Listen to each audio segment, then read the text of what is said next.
with every one of these Let's Plays that I make, there's seems to be near always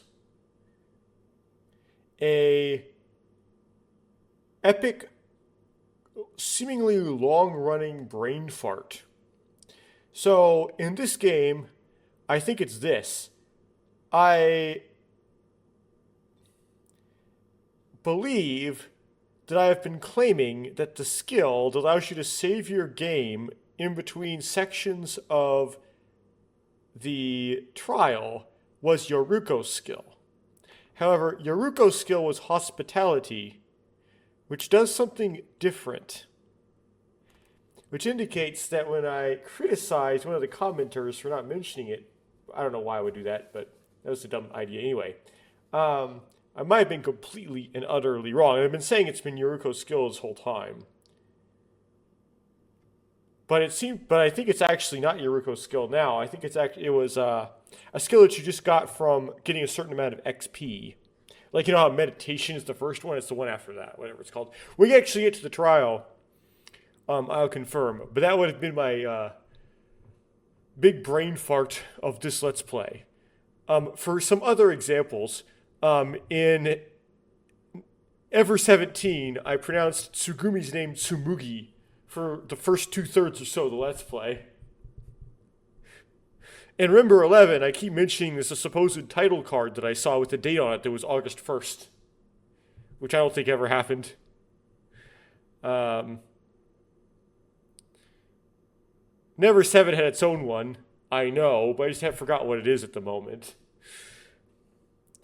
Anyway, I'm going to do some of the final thoughts before the trial, as this recording is going to record the most of the back end, however much that is, of the investigation in Chapter 6. However, I'm going to go over the predictions and such beforehand, because that's when I feel like doing it. Then I will do the remainder of the investigation for Chapter 6. Then I will do my final thoughts at the end. Then I will stop recording. And then the trial for Chapter 6 will be its own separate recording that may not contain very much of anything other than just the trial for Chapter 6. Okay. So at the beginning of Chapter 2, with how much I knew, not Chapter 2, recording number 2, Part 2, given how much I knew at the time, which was very little because it was Part 2, I was partway into Chapter 1, I made a guess as to who would die, when, and how of the characters. And I was very wrong. I was much more wrong than I was with DRA, the first game. The first game, I chose who would survive and who would die, and if they would die as Black Door victim, relatively close. But I would often get which chapter they would die off by 1 or 2. This one is kind of a mess, but I'll go over it now. So I predicted at the beginning of Part 2 that Yuki Maeda would be the Chapter 5 Blackened, and he turns out to be a survivor so far, given his brain is not really where it's supposed, or his consciousness isn't really where it's supposed to be, and cannot control its simulated body. It's also unclear if he were to die in the state that he is, whether or not his consciousness would return to his body in the real world, or he would end up, what would happen? Or he would die in real life, or he's in a weird state, okay, but he's alive. He didn't die by an execution or a murder. And the reason why he died from an execution was due to this Machina system reset. So he was in an execution. He just didn't die from it, apparently. Yoruko Kabuya, this is the hostess, I predicted would be a survivor.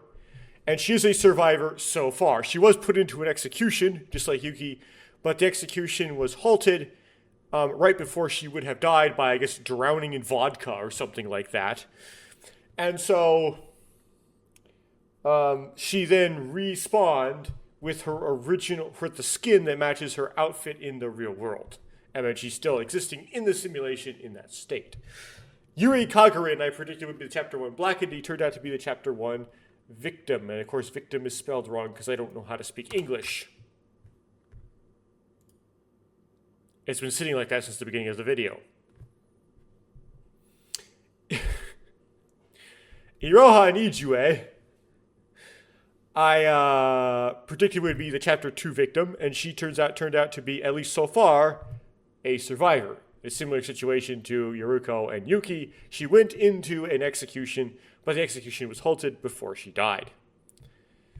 Emma Mangarobi, I predicted would be the Chapter 4 Blackened, but she turned out to be the Chapter 2 Blackened. Mikado Sanoji, I predicted would be the Chapter 5 Victim, but he turned out to be the Chapter 5 Blackened, given he was not executed as the Blackened at the end of Chapter 5 because the characters voted for the wrong character as the Blackened. They voted for Iroha. And so he was the first time I know of in Danganranpa or Danganranpa fan game history where someone wrote that the Blackened gets away with it. And so he still survives despite being Blackened. Nikkei Yomiuri, I predicted would be the Chapter 2 Blackened, but instead he serves the role of the Chapter 4 Blackened. He's like the person to die at the end of the trial of Chapter 4, and the second person to die in Chapter 4. He did not actually do the death. He was the person who planned out the situation that would cause the death. So he is the most responsible for it. But because the characters survived and ended up killing themselves by their own means before the wounds inflicted on them by Yuki and then Sora would kill him, he was not labeled as the Blackened technically by Monokuma. Because he didn't inflict any of the wounds himself. They made this whole big thing about Sora grabbing his hand and then using his hand to drag the piece of glass. But, like, that's just BS. Like, that's just Sora doing it. If Monocro, in his rules, decided that would make Nikkei the Blackened, that's just stupid rules. But, he orchestrated the whole thing. Nikkei orchestrated the whole thing. He made it so that it happened. He set up the situation, but he didn't actually kill Kinji by his own hand, metaphorically, not literally. He did literally, but not like, you know what I meant. You know what I mean, right? So there's no way that he would ever be considered the Blackened by Monocro's rules. Either because of that either, and then the actual victim killed themselves later. So he's got a lot of clearance around him. But he ends up executed anyway because the mastermind decided to be unlawful and evil, and just not follow the rules. If you create a new rule, but what's the point of new rules if you could just create a new rule to make whatever you want happen? That's just nonsense. Right? So anyway, he gets executed at the end of Chapter 4 too, so that the end of that trial actually has an execution in it, kind of like Alter Ego in Trigger Happy Havoc. However, Alter Ego was kind of a special character, unlike Nikkei, who was actually was actually a human involved in the killing game. Okay, Setsuka Cheibukuro, I predicted she would survive, and then I kind of quickly changed my tune on that, but after I made these predictions. But anyway, she ended up being the Chapter 3 victim. And I don't know why I like to spell victim with an O. I had to get over that. Shinji Kasai, I predicted he would be the Chapter 4 victim, and I was correct. But he also was the Chapter 4 Blackened by Monocro's rules. He didn't actually get executed as the Blackened, though, because it was a suicide. Which apparently you can't say on YouTube because you get your video age restricted or demonetized or something, but whatever. I'll just take the hit. This is Danganranpa. How am I supposed to talk about Danganranpa? We're going to say Sui Patui or something? Chop Sway? Ibiki Otono Kochi. I predicted she would be the Chapter 3 victim. She turned out to be a Chapter 3 Blackened, although she was more realistically like a victim, but according to Monocro's rules, she was the Chapter 3 Blackened. Kanade Otono Koji, I predicted she would be a Chapter 1 victim, and she turned it out to be a Chapter 3 Blackened. Kokoro Mitsume, I predicted she would be the crazy person, the Chapter 3 Blackened, and she turned out being the Chapter 2 victim. Hajime Makunochi, I predicted would be a Chapter 3 victim, and he turned out being the Chapter 1 Blackened. Sora, I predicted would be a survivor, and she has survived-ish so far. I mean, she went through an execution, but then got halted by this Machina shutdown, and then she figures out Maddie in real life is kind of dead in a way. We'll discuss that later. But she plays the role as a survivor so far. Shobai Hashimoto, he is a survivor. He actually is the most survivorish of the survivors, but he is still in the simulation. So there's a chance he could get messed up at some point. Teruya Otori, I didn't make a prediction on him because he was introduced after part 2, but because they already used up all the victim and blackened slots for all the chapters of my predictions by the time he was introduced, it kind of defaults to him being predicted as a survivor. Of course, that would be wrong. He turned out being the Chapter 5 victim. Okay, then we go to before each trial, who was the person who did it, basically. Who done it stuff. So in Chapter 1, I predicted it was Setsuka Cheibukuro, which, yes, in hindsight was really stupid, and even in foresight was really stupid, even the moment was really stupid, because she's the person who pointed out to the protagonist the life jacket with the hook in it, and the person who did the murder would never have done that, because them not noticing that was crucial to the murderer not being caught. Right? It's crucial to the plan. So, I don't know, it was just kind of a dumb guess. But the real Blackhead was Hajime Makunochi. In Chapter 2, I predicted it would be Imo Mangarobi, and I was correct, it was Imo Mangarobi. In Chapter 3, I guessed it would be Kanade Otono Koji, and she's the one who masterminded the entire procedure, and did most of, although not absolutely all, of the work to perform the murder and set up the crime scene. And it was all her idea. That being said, according to Monocro's rules, if two people inflict a wound, like within the machine, the simulation time increment of each other, that they would both be found blackened. And to me, it's kind of ridiculous because even if both wounds, if they were inflicted, would have killed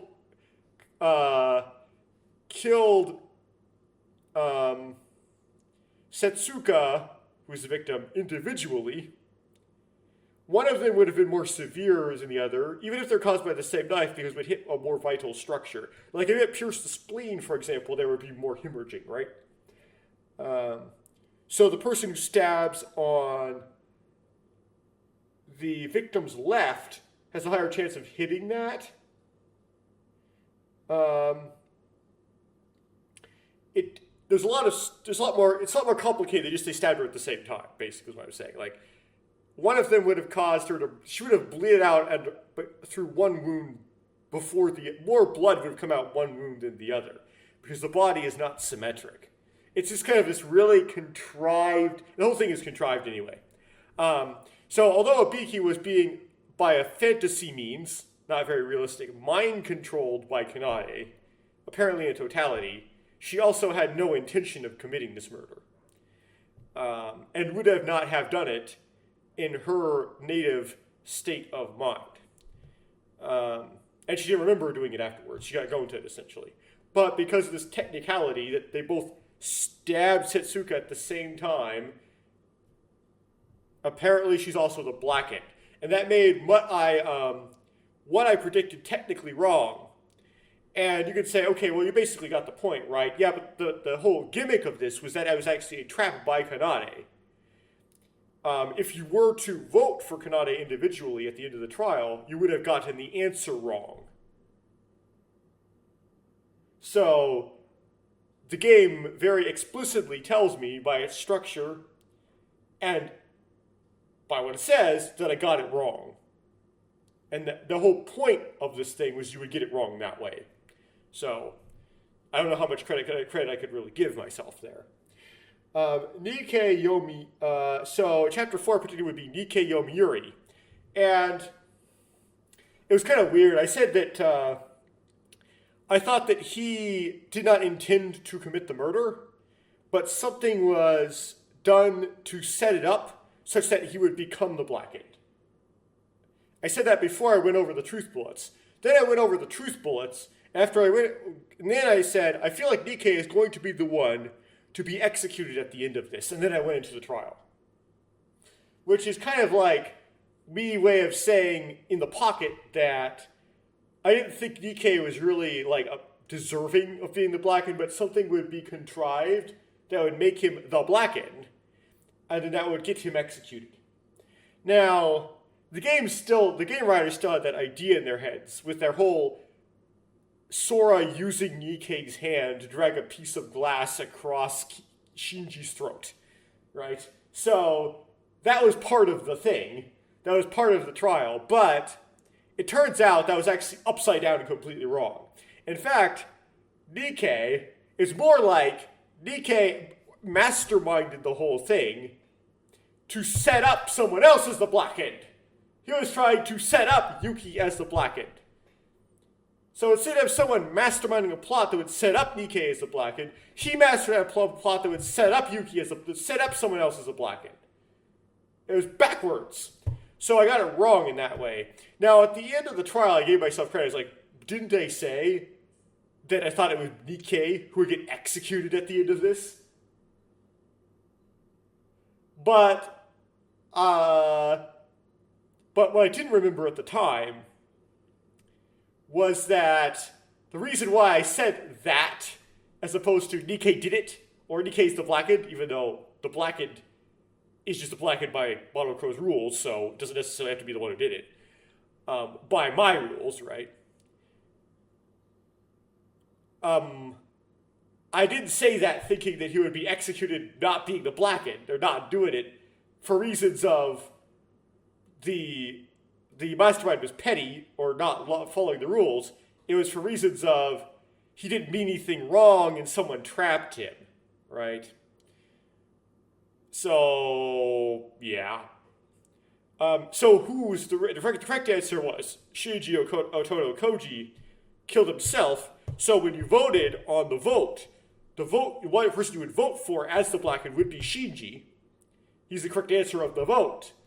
But then Nikkei gets executed anyway. And in Chapter 5, I said that it was Mikado Sanoji who did it. And Mikado Sanoji really was the one who did it.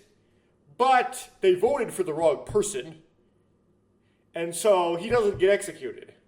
Everybody else does instead. And of course, it cuts off right before it ends. But, yeah.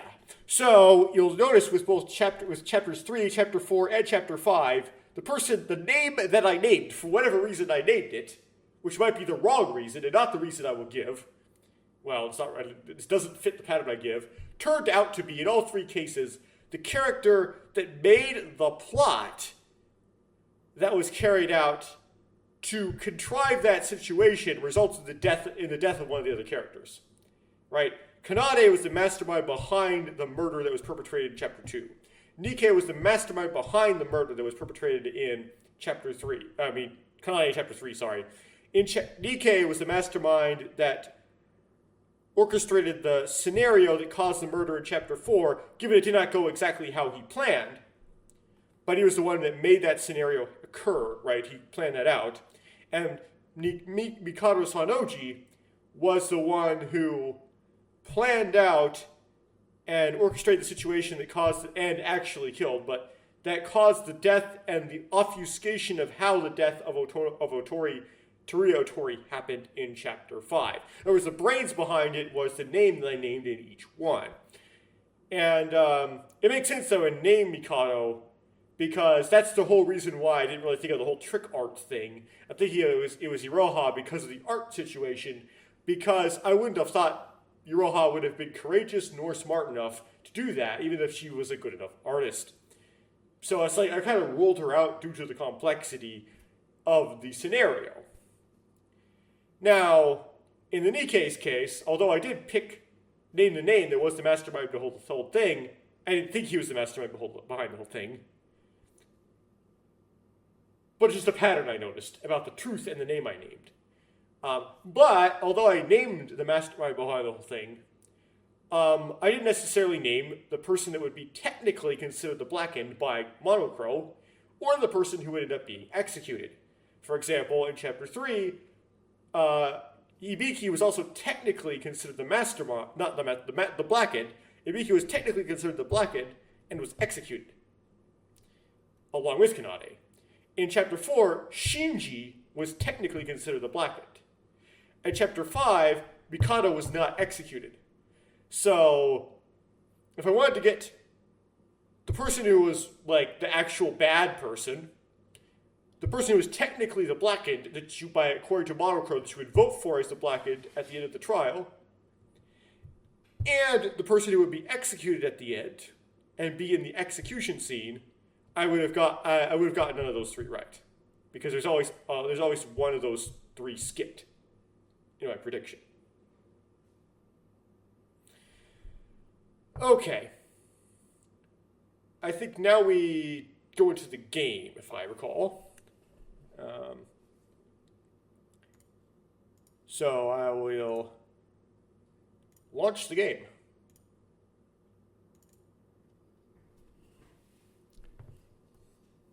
If it will launch. Sorry for black screening.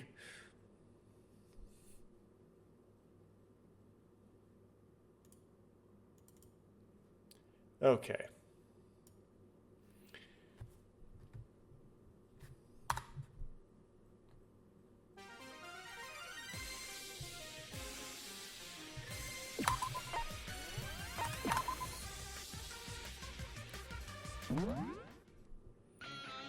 Whoever composed the Chapter 6 investigation music for Danganranpa was a genius. So as we do this, Kanade will live on in the background music.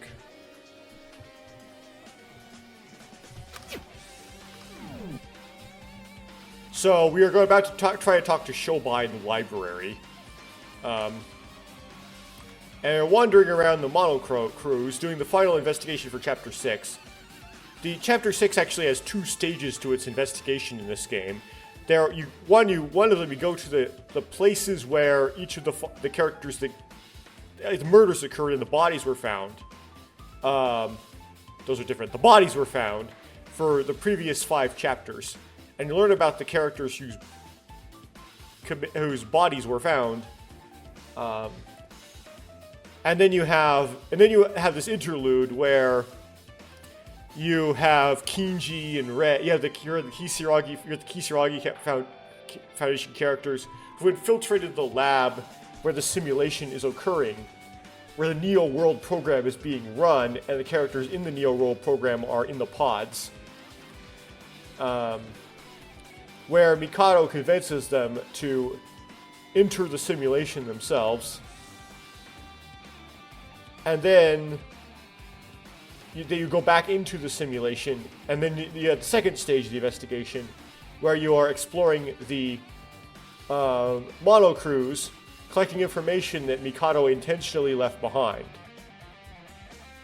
And this is where you get the Chapter 6 investigation music.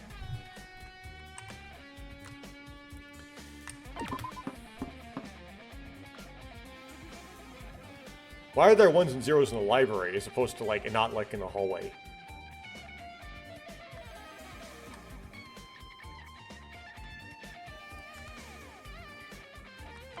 And we're with, beautiful-looking, well-dressed Yoruko.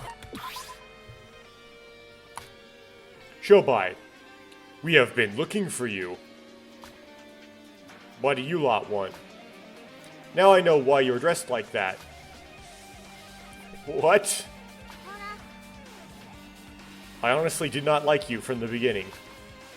I didn't think it was possible to be more disgusted by the sight of you than I already was, but here we are. Are you going to tell me what you want?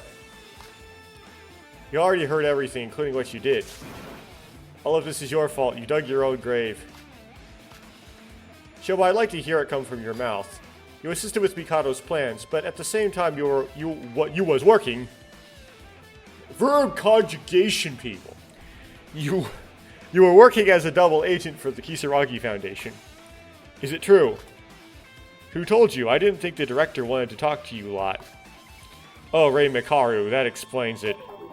Why? Someone like you? Why, of course, it's just for money. The world has changed since the biggest, most awful, most tragic event in human history. My main clients are ones caught up in the tragedy, or people who ended up in hiding. What's even more annoying is that there wasn't much work because of the restoration process and the battle against despair. With a lack of work like that, Mikado Sainoji's deal seemed like a rain in a drought. Why would I decline an offer like that? Even if your employer is an AI? You weren't even hired by the real Mikado. He was that guy's alter ego. We already know everything. Because he was an alter ego, he became more reliable as an income source. What? I'm no psychologist, but trust me on this. Humans are the most unreliable creatures on this planet. Have you considered deer? On the other hand, an AI with a clear sense of purpose is a perfect business partner. Also, the price was paid in advance as a single payment. How does the alter ego pay you? Hell if I know, probably stole the money from someone's account and deposited it in mine. I don't give a shit. That's all. Shut up and leave me alone. I have nothing I want to talk about with you all. I feel like a dog right now. Did you talk to Iroha? Iroha said you told her something. Don't discriminate. That girl is really a loudmouth. Doesn't she know what confidential information is? That stupid girl bought information using standard procedure and paid up. I ain't giving that information for free, you know. We'll pay up too. How much are we talking? What's with that looks? If Iroha can buy the information, why can't we? Alright, you can buy my services. It's not like there's anything else to do. So, what do you want to know from trash like me? I don't want just a chat. This is about the investigation. Tell us everything you've investigated so far. It's useless info anyway. Just so you're aware, it doesn't matter what I tell you. It's impossible to beat Mikado Sanoji. How could you be so sure? It's just how it is. There's no way to beat him from inside of the virtual world. That's why I intervened from the outside. I didn't know shit would end up like this mess. We don't know until we try. Alright, if you have something to say, make it quick. There's a lot you want to ask me, right? There's something I want to know first. Your principle is clearly don't reveal any information or transaction details to anyone, right? You're a criminal, but still have some sort of honor code. So why'd you make contact with with Tsurugi and Mikado at the same time? That's right, even during the class trial, you tried to hide the deal you made with Emma. You're right, I do have what you call a set of beliefs that I follow. I'm not sure if it's because I broke that rule, but all this shit is happening. But I said I had my reasons. I didn't just mindlessly take the money. Of course, the cash was huge, but if you analyze the situation carefully, staying with the Foundation was more beneficial in the long run. Mikado Sanoji, something's changed since I first met him, but I can't quite put my finger on what it is. I've been doing this line of work for years, and my instincts are telling me something is wrong. That's why I betrayed Mikado Sanoji. Isn't that the opposite of what you just said? I thought an alter ego would be more reliable than a human. I thought that at first too, but as the deal went on, the more something seemed weird. It felt much different from simply being betrayed. It was like an unknown anxiety I felt around Mikado. Come to think of it, doesn't that mean you're in danger too? I thought he's the type of person to kill everybody who betrayed him. I've already told you, no matter what we do, it's impossible to beat him. He knows I've betrayed him, but he doesn't care. Killing me is just trivial to him. Shobai, that's quite unusual coming from someone like you. You usually always found a way. The problem is us. We are just human. We can't win, as long as we're limited by that fact. If that's true, why the hell did you betray him? If you didn't think you could beat him, you shouldn't have betrayed him in the first place. After I vanished, didn't you suddenly get disconnected from the virtual world? Why you bring that up? It wasn't supposed to happen. It was an error, hostess. It's been a while since I was a hostess, you know. Is that why the execution was interrupted? No, that's just a side effect of the reboot. Did any of us feel less energetic before then? When I was about to enter the trial grounds, I lost consciousness. That's because I was shutting down the virtual world from the outside. That's why I betrayed Mikado. That is the only way you can defeat Alter Ego, shutting him down. No matter how smart an alter ego is, it's just a computer program in the end. You can just turn that shit off. Does an alter ego die when you shut the device it's connected to off? Depends on how its memory works. Death isn't exactly a thing for an alter ego, but if there's no power supply, they can't operate. They'll just freeze forever until what they're connected to is turned back on. But that didn't happen. Mikado came back and called us all here, right? If he couldn't turn himself back on, does that mean that someone from the outside turned the machine back on? I got no clue what happened. Who'd do something like that? Hold on, I can assure you that nobody turned it back on. The only ones that could have done it are the director, Ray Mikaru, and myself. We're the only ones in the room at the time. I didn't do it. I'm not that batshit crazy that I'd mess with him again. So how did Mikado come back? No clue. If this shit hadn't have happened, all of this would be over, and I'd be cracking open a nice cold beer right now. Wait, that means you said no matter how strong an alter ego is they couldn't prevent themselves from being turned off, right? Ignoring Mikado waking up from the equation, shouldn't it have been over regardless of if he woke up or not? There are two problems with your idiotic statement. Number one, if we didn't come here, the door to the lab would remain locked forever. We'd be fucked. As you even listened to what the hostess said, Mikado locked the door to the lab and locked us all in. The door was powered by electricity. We didn't have a choice since Mikado was in control of the facility. Can't you just take your control back? Wait, what are you talking about the facility for? What, didn't Ray Mikaru tell you both? The Neo World program is linked directly to the lab. Mikado Sanoji is the Neo World program himself, which is why he has control of the entire facility out there.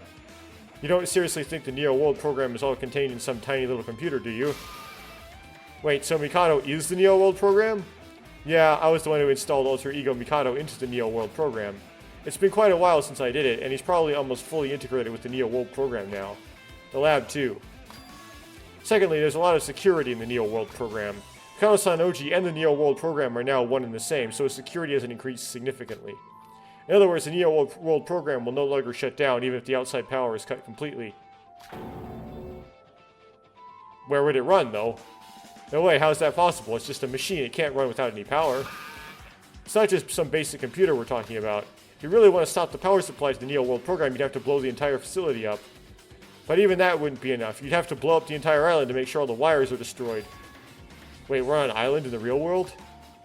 It's not just some ordinary island, it's an exclusive one with only one facility on it, the lab. Wait, if there's so much security, how'd you turn it off before?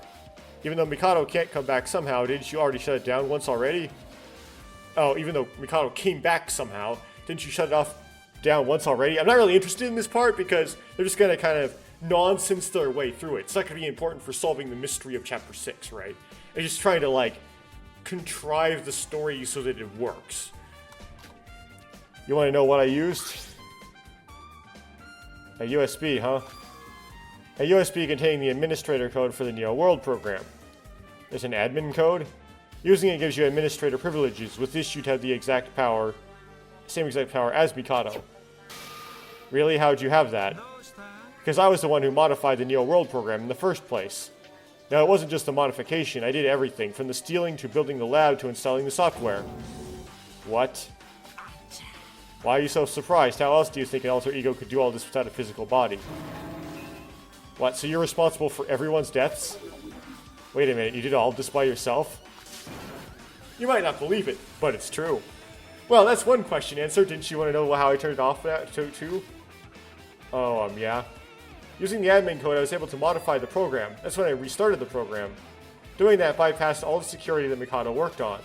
When I got past the security, it was just a matter of a few clicks to turn it off. Simple, right? Couldn't you just do that now? If you had the same privileges as Mikado, we were saved. Are you joking? Of course he blocked my code. Why on earth would I let someone who betrayed him... Would he let someone who betrayed him have a code with like that? How powerful really is the admin code? Not exactly that powerful, but the equivalent of Mikado is nothing more, nothing less. When I was in the real world, he took my permissions away.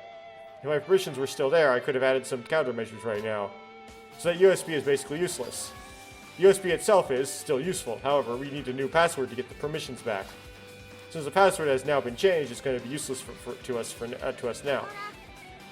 But if we manage to find the password, there's a chance we could win, right? if we just find the password, everything will be okay. And if we don't know it, can't we just keep trying different passwords until we find the right one? You can't just guess the password that easily. It's got way too many characters. It's got the chance of a lottery. Either way, what we know now is that Mikado is back, and it seems like even he doesn't know how it happened. You haven't even tried to find another solution? You're just sat there here in despair this whole time? It's because there isn't a way out of this.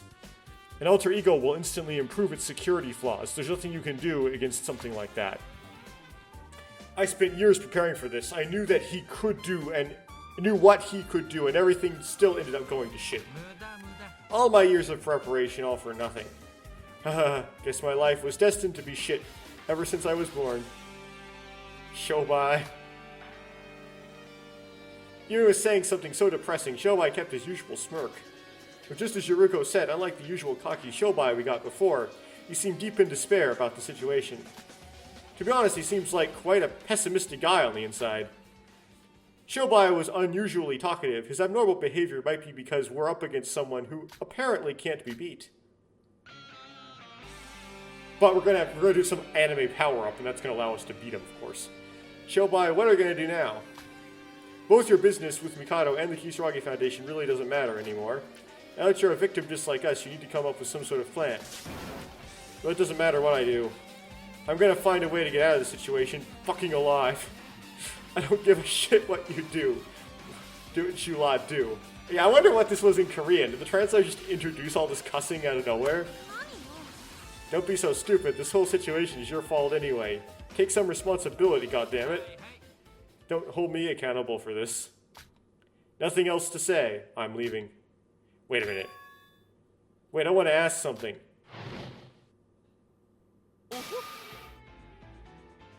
Shobai, I have something to ask. Mikado. What do you want? Now that I think about it, it was you who worked with Nikkei to create the Tower of Babel, right? What, you worked with Nikkei too? Just how many people did you work with? Well, it would only be possible for you to do such a feat. Our idiotic void friends couldn't do something like that by themselves. The helpless Nikkei, he must have saved a lot of money to be able to afford Shobai services. What are you doing here? Finally come to punish the traitor, eh? No way, don't be so down. You are my precious partner, after all. Do not be scared, I won't hurt you. What do you want from me? What the hell are you after? Even if Utsuro gets resurrected, you'll still be stuck in the virtual world. Shobai, you should already know. The plan I gave you, it's the true ending I listed. The true ending? How about it, Shobai? I have a proposition for you. Would you like to work at my side again? What? I already betrayed you once before. Why would you want to work with someone like me again? That's true, but all humans lie and betray. I, however, no longer care about that. Of course, you'll be paid in full. I still need you for something. Shobai, don't listen to him. It's a trap. I'll pay you double the amount Kisaragi Foundation is offering you. It's the same situation as before, no? You joined the Kisaragi Foundation because there's more benefit for you. Now the tables have turned, and it would be more beneficial to join me, wouldn't it?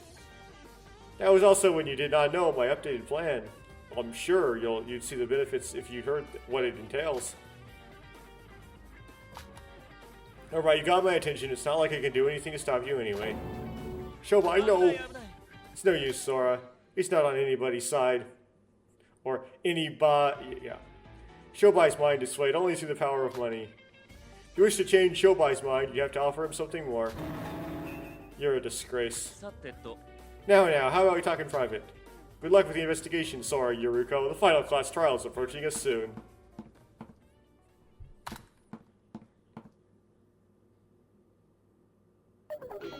They left. Will everything will be okay? Do you think Shobai will side with Mikado again? He didn't actually agree to it yet. I'm not sure. Like Mikado said, Shobai isn't on anyone's side. Ever since the beginning, he was always sour to me. The only thing I know for sure is, if Shobai joins with Mikado, we have another problem on our hands. I'm worried about Shobai and Mikado, what Shobai and Mikado are talking about. There's still some things for us to investigate, but it looks like there's no way to beat Mikado. We should give up on that for now.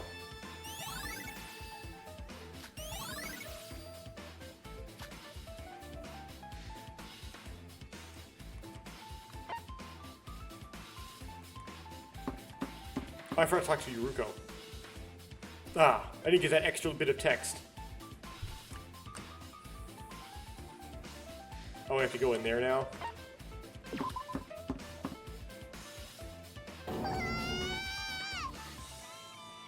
Okay. I think that voice clip was accurate. What the heck is that? I recognize that scream, Miroha. What's going on?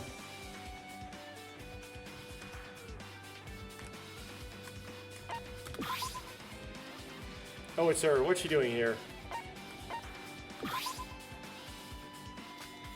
What's going on, Iroha? Oh, it's you two. What are you doing? Playing on the slot machine? What happened to drawing your final piece? How about that? Would you two like to play the slot machine? What, you want us to play? Want to play alone. We're not just messing around like you. That's not what I meant. Something weird happened. Something weird?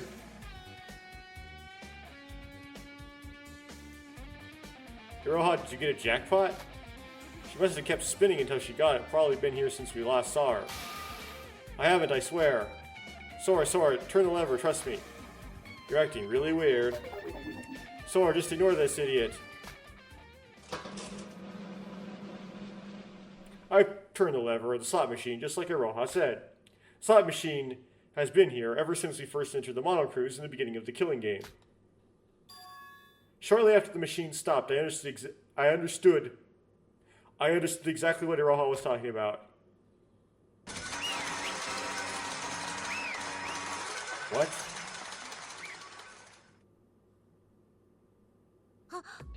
Sorry, you got triple sevens. I mean, money doesn't do much in the virtual world, but that's really impressive luck. It's not that. So I turn the lever again. Sorry, are we just wasting time here? Wait, Yuriko, something is off, huh?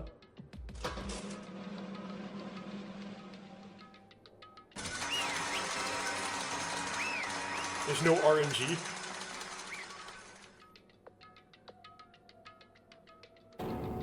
Well, sevens again, the machine is broken or something? No, it's not that. It's not the slot machine. No matter what you do in this room, you'll always get the best possible result.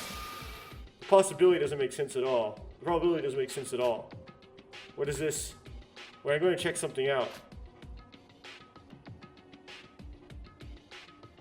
Because of the words of Iroha's words, we decided to try out the other games in the room. The results were outstanding. What is this? We've tried card games, dice, darts, all the results we got were ridiculous. Why are we so lucky? I don't even know how to play pool, and balls go in the holes even if I hit them randomly. Is this just anomaly caused by the restart of the virtual world, like how Mikado can use magic? Iroha, do you know why this is happening? I don't have a clue. Huh? This is the power of divine luck. Ah, he's here. What's with that face? It looks like you've just seen a monster. That hurts a lot, you know. Basically, this is an exposition of to what divine luck is. Now, just to get this explained to us, because we haven't... Because, I don't know. I mean, I played the first game, so I know what this is, but I apparently have to get this explained again. It's your face. Your face is taunting me. Mikado? What are you doing here? What have you done with Shobai? My deal with Shobai was sure to go smoothly. Well, I don't have to tell you anything. You'll find out the outcome of it sooner or later. Power of divine luck. What does that mean? The entire game room has been changed to give you some clues about divine luck. This is an artificial simulation space of divine luck. In other words, you can call this the divine luck experience. The divine luck experience?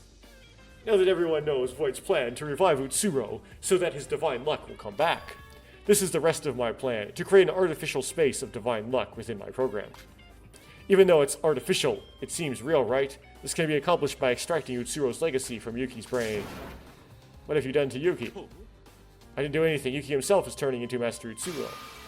In order for me to complete the transformation from Yuki to Utsuro, I need to create a similar experience to the last time it happened. If Yuki becomes a vessel for this artificial divine luck, I will be able to merge it with his body, and Utsuro will be resurrected. Mikado, did you create divine luck? I'm not sure how I did it, but I must have been very lucky. During my first attempt, the power was significantly weaker. The fact that the artificial divine luck is so powerful means that the resurrection of Master Utsuro is drawing near. Oh, watch this. No matter how I shuffle the cards, I always end up with a royal flush. This is ridiculous. This isn't luck. It's just a big scam you made by manipulating a virtual world. You're just trying to confuse us. I'm not denying anything. However, it's still a game of probability, even if it only applies in the virtual world. But if we put that power inside of Yuki's body, Utsuro would be resurrected. And using the personality override feature of the Neo World program, Master Utsuro will rise from the grave. That's going to be a truth bullet, isn't it? Will rise from the grave. This will no longer be a game of chance, and it will be the birth of the true wielder of divine luck, the one who controls reality. That's just sophistry. No matter how much you try, it's impossible to recreate divine luck.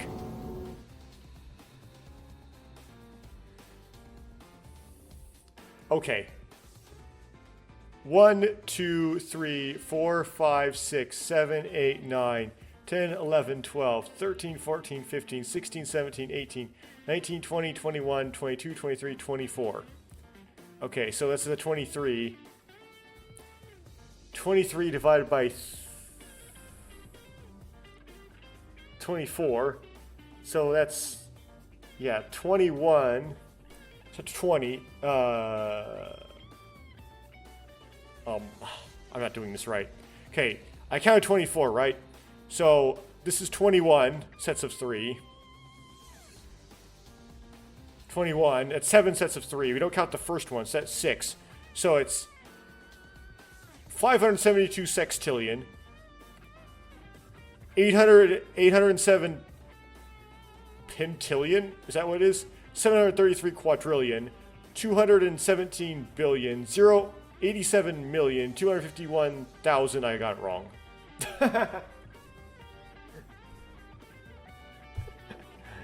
It's septillion, right? 572 septillion, 807 sextillion, 733 pentillion, 217 quadrillion, 87 trillion, 251 billion. Nope, that's also wrong. I don't know why. I give up. I can't count. What?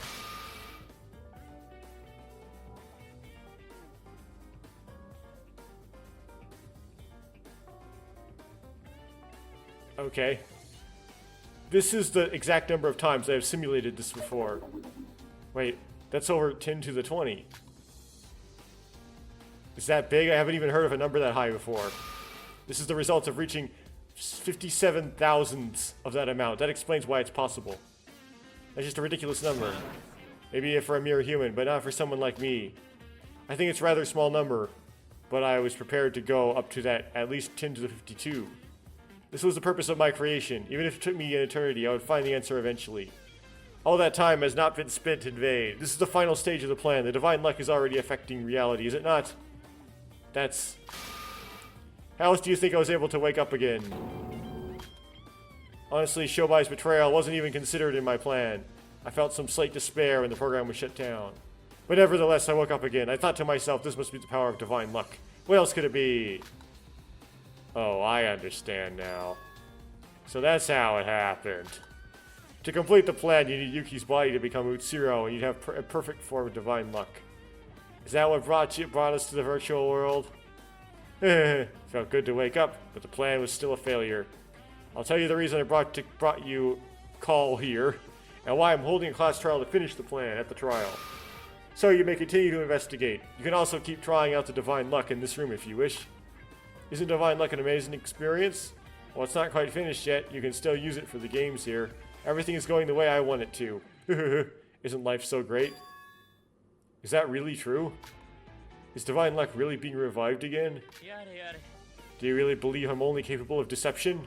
Isn't the fact that I woke up again proof enough? So it isn't too late. There's hope. And I'll get it back too. Hey, Roha! I'm not sure you deserve it. After all, you were against me just moments ago, correct? That's... Even though you betrayed me first, that's all in the past. I'm not gonna die, right? That's the best for me. To hope divine luck gets revived. Yes, nobody has to die. The killing game is over now. You're right anyway. It's all in the past. They say yesterday's enemy is today's best friend. That was today's friend, after all. So, shall we work together again? Yes, let's do it. I was lying. Who wants to work with a worthless piece of trash like you? You're the idiotic apparently it's a noun now, that you would be absolutely... Oh. No, it's not. It's an adjective. You are that idiotic. It's more clear if you say you are so idiotic. I guess that idiotic is technically correct, but so idiotic is more common usage. You are so idiotic that you would be absolutely no use to my plan now anyway. Do you understand? What? Don't worry, Iroha. I will still spare your life. Isn't that what matters most? Even if you don't like it, the resurrection of divine luck has already been determined.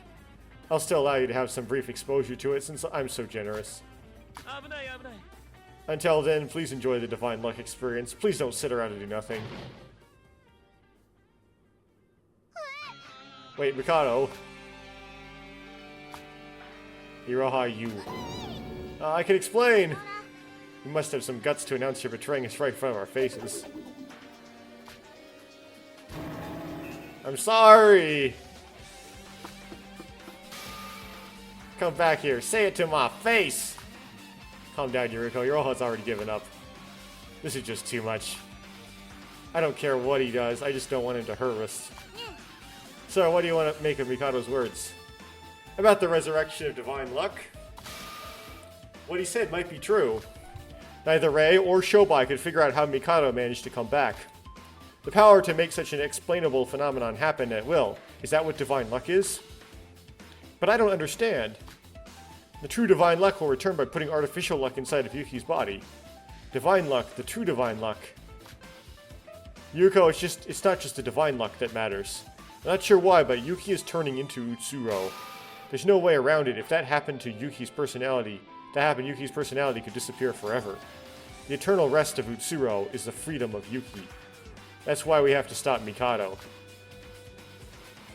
That's right, we all have to get out if you're alive, but our priority is the one most at risk here, Yuki. Yuki's life was ruined by Utsuro. As someone who was at Master Utsuro's side for a lifetime, I must help Yuki to atone for him, for my sins. The only way to do that is to stop Mikado's plan, no matter what. We have to stop him.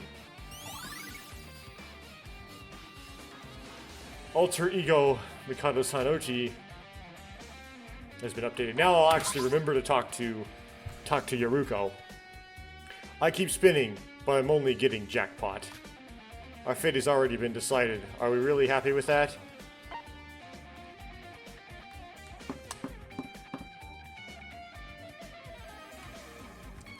Okay, the second floor is still blocked.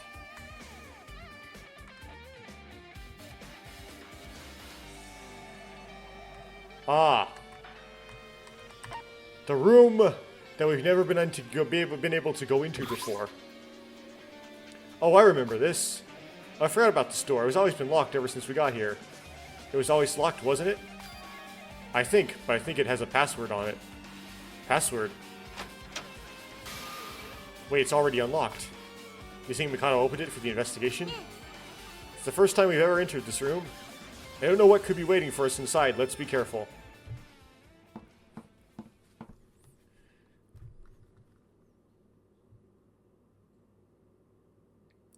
Well, we knew what was in here. We saw this in a, after Chapter 1, right? We saw this room at the beginning of Chapter 2. So, it's not really like a big grand reveal, but this is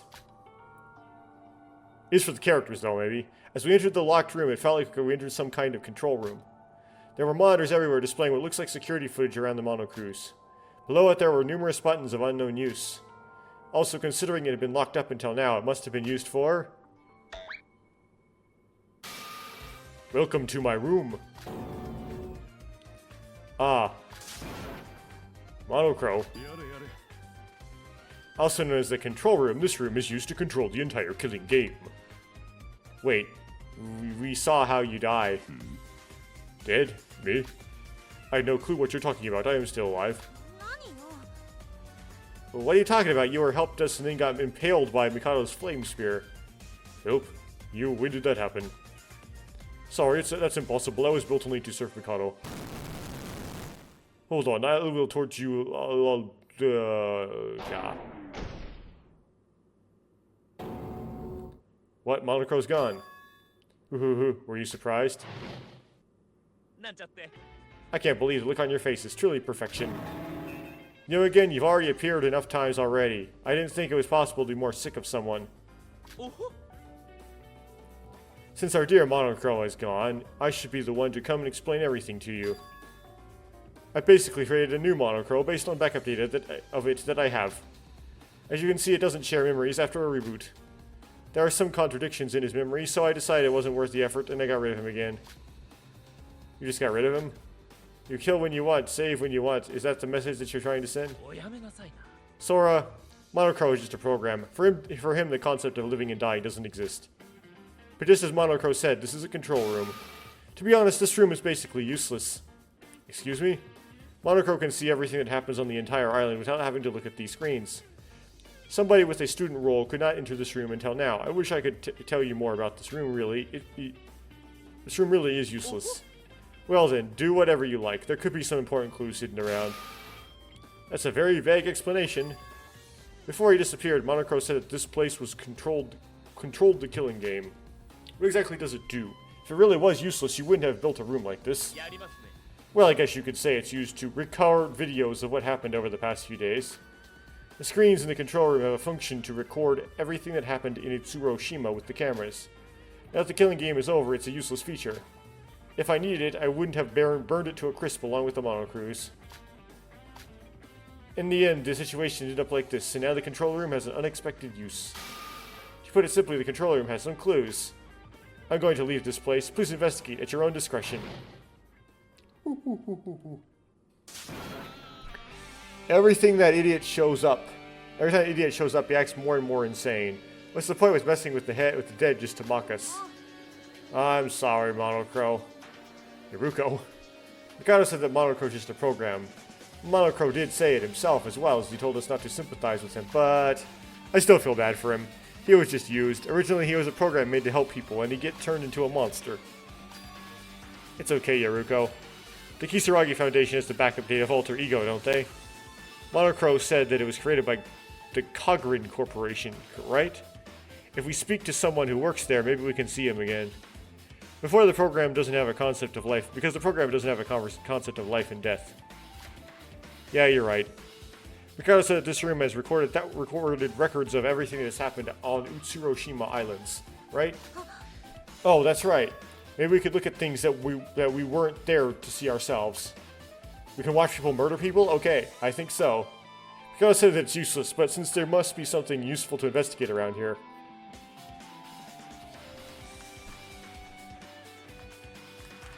Okay, there's only one thing. Let's talk to Iruko again first. So all the rooms of the monocruise is being shown in real time. There are dozens of monitors lined up on the wall. You can see the entire interior of the monocruise from here. Some screens are empty, but I assume that they were for the island's cameras that aren't active anymore. Mikado was monitoring us from here. No, I think it was used for something else. Huh? Why? Mikado said that this control room was to be used by Monochrome. If he was watching everything from here, we'd have known about the Nikkei's betrayal and about the Tower of Babel. He didn't know about those things until much later. That makes sense. If he was watching everything from this room, he'd have known about all that. It's still possible, but very unlikely he actually used it. But I've always felt that Mikado had a particular set of principles from the beginning. He was always insisting that he was just another student like us, that we had equal rules to each other. Well, I guess it doesn't really matter if Mikado actually used this room or not. Oh, over there, Sora, I think I can work the screens using this control panel. It's a folder. Saved videos? Iruko, we should check these one by one. Searching them all seems a bit excessive. There's well over 1,000 files on this thing. Is this where a woman's fantasy is going to come into play? We should pick the ones that look important first. Looks like they're also organized by the time they was recorded. Verb conjugation. I think we could use this to find the important ones. Could you do it? I'm not really good at using machines.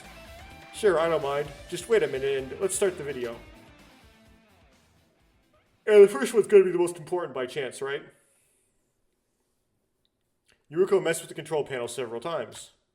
Is this the monocruise gym? Yuki, go further down. I can't. You've done 3. You're almost there. You can do it. Oh. Yes, the final push. You can do it, Yuki.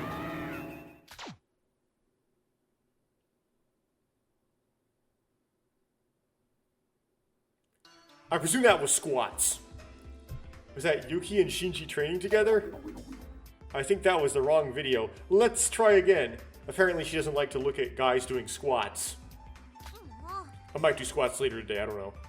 No, I won't, because I don't have time. I would be doing just bench and deadlift or something. How do you use this thing? I thought it would be similar to CCTV cameras, but...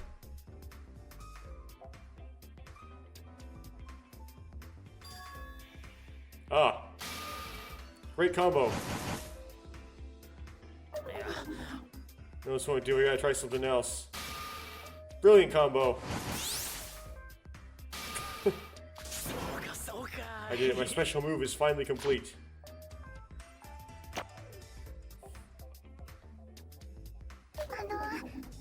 Sis, my knees are hurting. There. Sis, are you sleeping? Rule. Ibiki, beautiful. Yes, you're so beautiful. Ibiki, Ibiki, my precious Ibiki.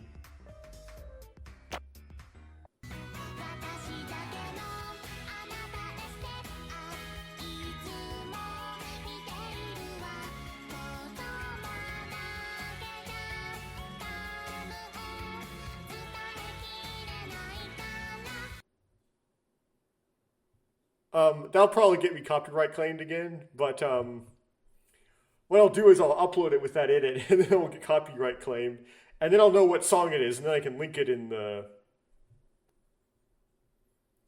description or the pinned comment or something.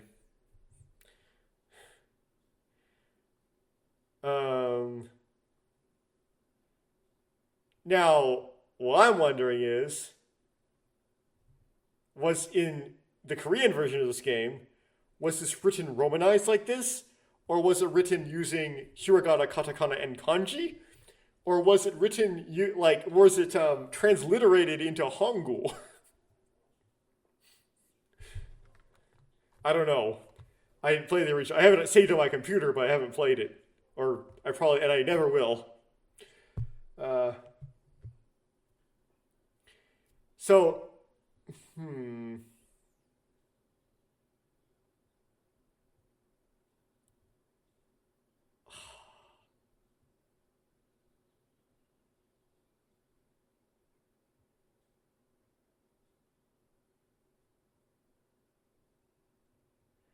Always, I don't know.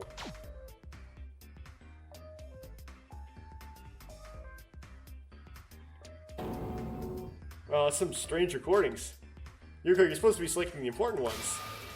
I'm not doing it on purpose, I'm just scrolling through them. We're at Iroha's karaoke on the 3rd island, so we must be close to something important.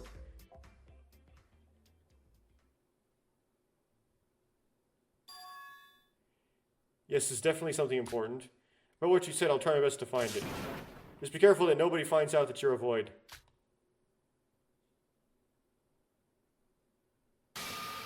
What? Yuruko, it's Setsuka.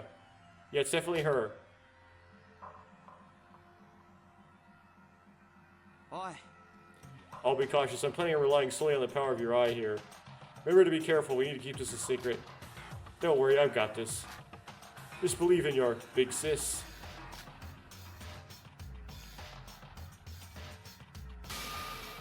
Setsuka and Nikkei, when did this conversation happen? Looks like it happened around the time the model cruise was sailing towards the 3rd island from the 2nd. I don't think there's that big of a time difference from when these conversations happened. Ruko, can we track what these two had been up to? Maybe we can see what Setsuka did. I'll try to find more. We can also find out more about the note Setsuka left for Nikkei. If we get a good angle, we might be able to read a little of what it said. Alright, I'm going to play the video now. Oi. It's your turn, Setsuka. Oh, already? That's fast. Got any clues? Well, I know one thing for sure. Mikado is hiding something in that room. It's got to be important. It's the same as last time. Mikado always enters that room right after a class trial ends. Damn, we have to find a way to get in there. Wouldn't you already know how to get in there, TK? I'm just wondering, if you manage to get into that room, what exactly do you plan on looking for? Isn't that in that room was where the meeting between the three remaining voids and Mikado took place in that scene just after the Chapter 1 trial? Well, I'm not sure yet. However, Mikado clearly has something to hide inside that control room. The fact that he enters it after a trial proves that. If you're the only one who can search for clues in such a short time without arousing suspicion, I know it's dangerous, but I can't do this without you. Hey, straighten up that face of yours, Kay. You're ruining that handsome face of yours. Now, what are you talking about? Well, first I saw you, Kay. I thought you was a girl, you know. Your skincare is amazing. Please tell Big Sis your secret. Hey, now is not the time to be joking around. Take this seriously. Risking your life here, you know. I know, that's why I have to joke around. Thanks for trusting me, Nikkei. Is it too much to be able to tell the others? We can't. The more people know, the higher the risk we get caught. I don't know how cruel Mikado can be. Nikkei, I'm not trying to sympathize with you, since you're a void. Don't try to put the burden all on yourself. This older sis knows how hard you've been working. Sometimes it's not as bad to lean on others. Don't worry, you're the only one who knows my true nature. This is just a work relationship anyway. What are you doing? Stop playing with my hair. Sorry, you're just like a cute kitty covered in soft fur and I couldn't help myself. Stop messing around, it's annoying. Just go ahead and get some rest. It's almost time for you to go. Alright, take care, Kay.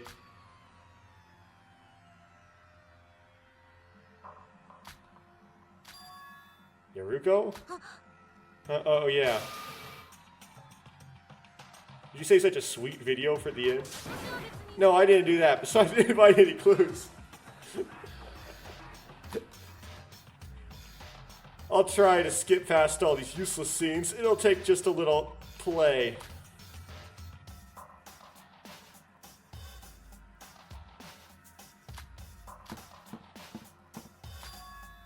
Is he gone? No one else is here.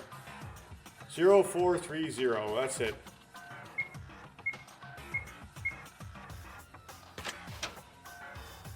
It's open. Kay said they only needed the password. I don't know when Mikado will be distracted again. I've got to take a look now. Setsuka had the password for this room. More importantly, what did Setsuka find inside this room? Should we start the next video? Wait, the next one is... It's the last video. But that can't be. There's got to be more. The rest of the videos were just of the other islands in the Mono Cruise. There's no cameras in this room, remember, so that's probably why there's no videos of it. Oh, right. This is her coming out, right? I thought this was time we'd finally find out what Setsuka found. We failed again. Yuko desperately searched for the next video, but the only one she could find was from when she left the room. There was no video of her actually in this room. Oh, what are you looking at? Oh, I'm tired of you popping up everywhere. We try to investigate. F off! It's useless to search for what Setsuka discovered. It's useless, what do you mean? It really isn't worth the time, or worth you knowing at all. You already know everything about that Setsuka discovered about me. What? Why is that surprising? You're almost at the end of your investigation, and I've given you all of the clues already. If Setsuka was not killed by Kanade, instead directly told you the information, then it might have been useful. But now, everything is over and there's nothing you can do.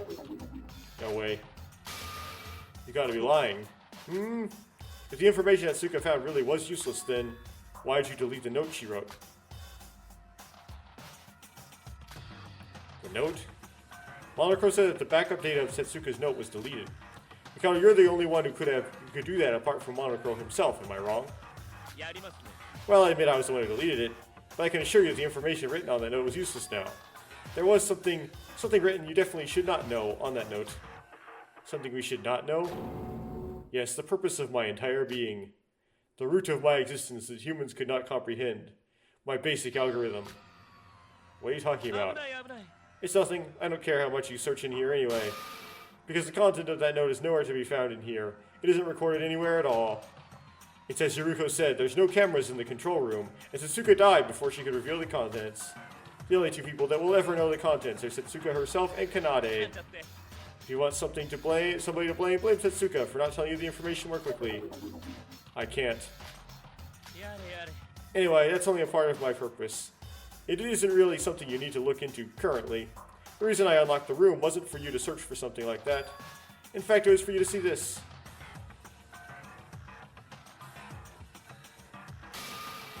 Hello, I brought you some rice again this time. How are you feeling, my good friend, Teruya?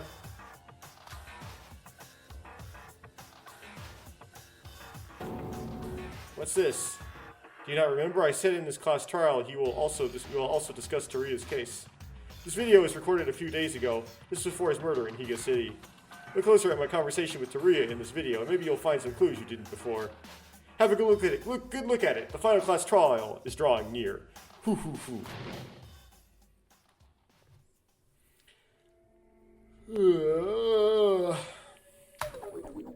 Sora? All the information that Satsuki discovered is useless. Do you think that's really true?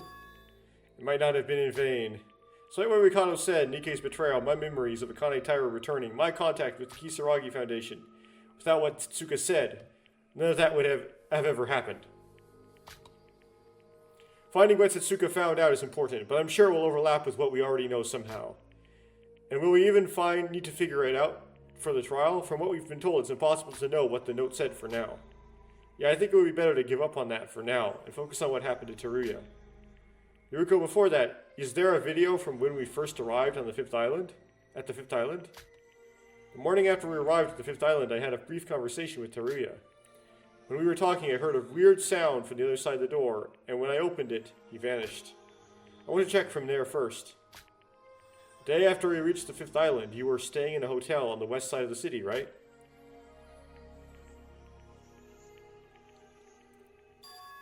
Sorry, I told you before, remember? That I protect you all no matter what. Teruya? That's it, watch. Shortly after I opened the door, Teruya disappeared. Or before? This is my final purpose, promise. I still don't understand everything. But I must do my duty as a member of the Kisaragi Foundation, even if that means the end of me.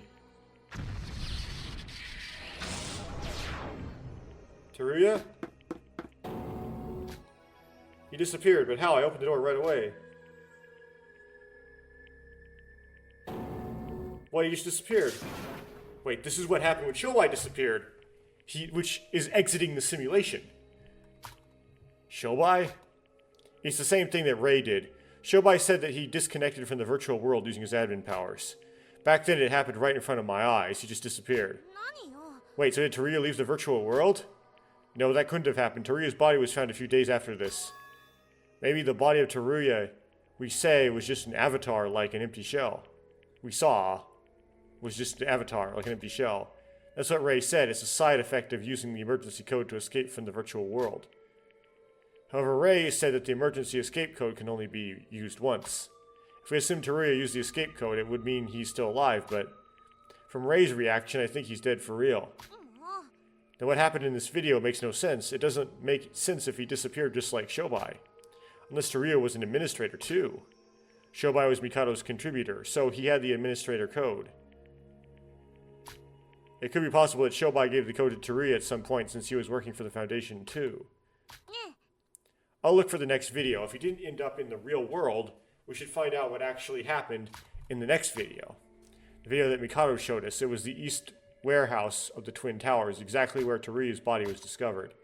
Yeah, I'll load it up now.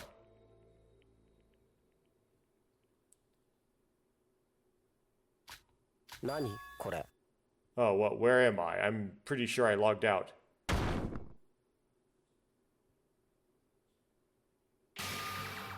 Pleasure to see you again, Teruya. Mikado-san Oji. You arriving here means you've unlocked your reset code. And after all that, you still fell into my trap. Damn you. It's still too early for you to die. Even though you're already dead, there's a possibility that I'd complicate things further if you actually died. I decide when you die.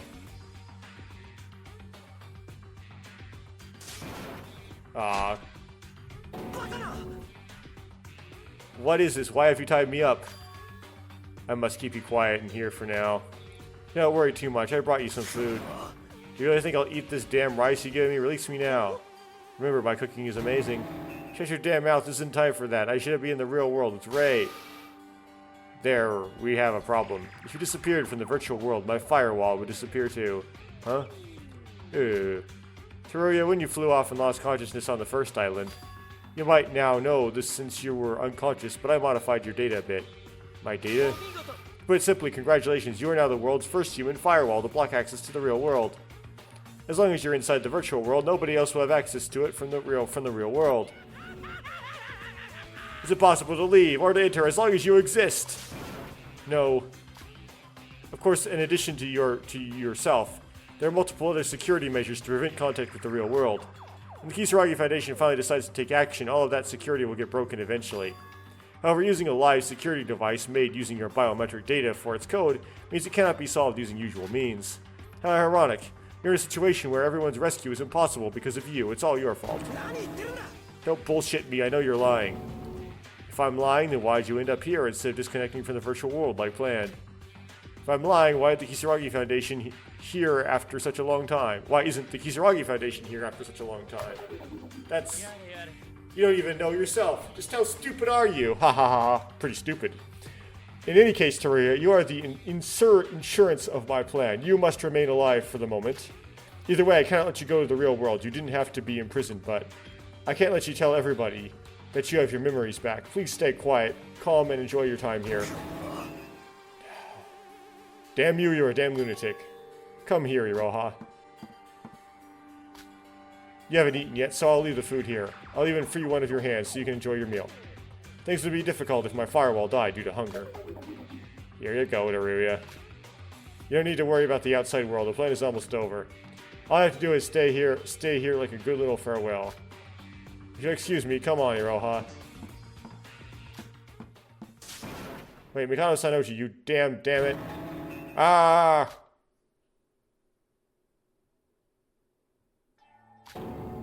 What, they're talking about firewalls? Looks like Teruya tried to go to the real world, around the same time Shobai was talking to me. I don't know how he knew how to log out. Well, it was before then, but it was before Shobai logged out. Seems like there was already set a trap for him. Teruya fell right into Mikado's hands. He caught and was trapped instantly. So Teruya's entire existence blocked contact with the outside world? Is that why the Kisaragi Foundation didn't come to help us? Don't forget that the flow of time is different between the virtual world and the real world, like Ray said. I see, so as soon as Teruya died, we were able to go out into the real world. Now that we know this, what do we know now? Should we just keep watching? I think so.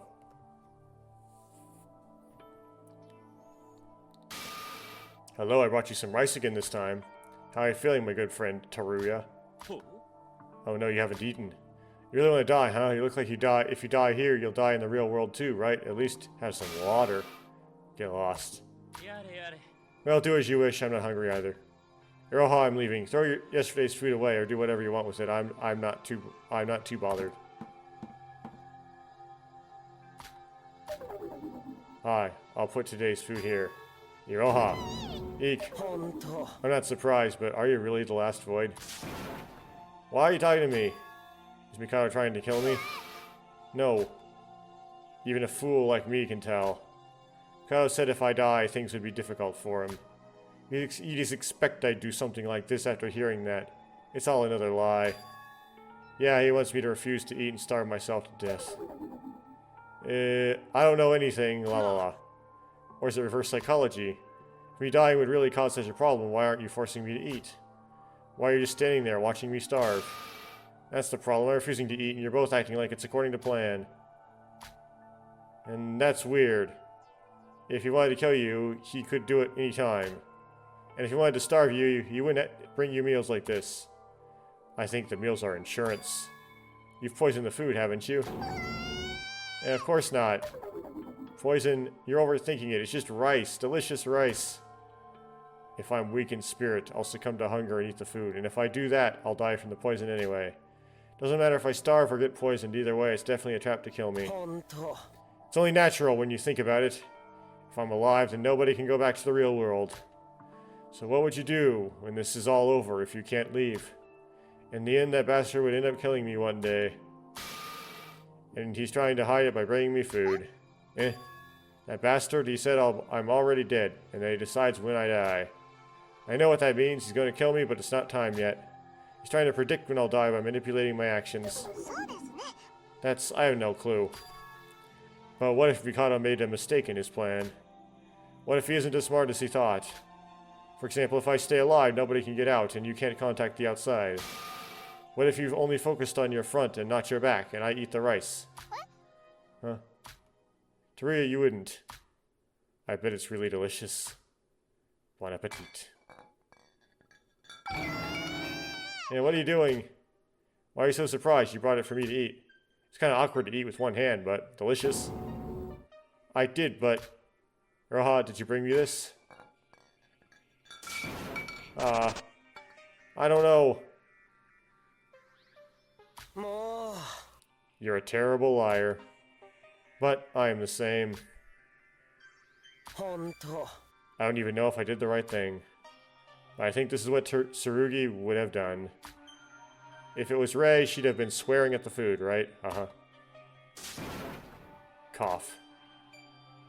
Yeah, I should have done this in the ballroom. Looks like I've grown up a bit. Oh my goodness, Teruya. No, you haven't.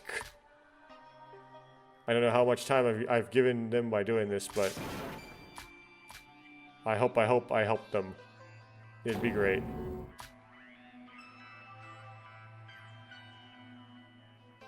I'll leave it all to you. Rei. Tsurugi. Please.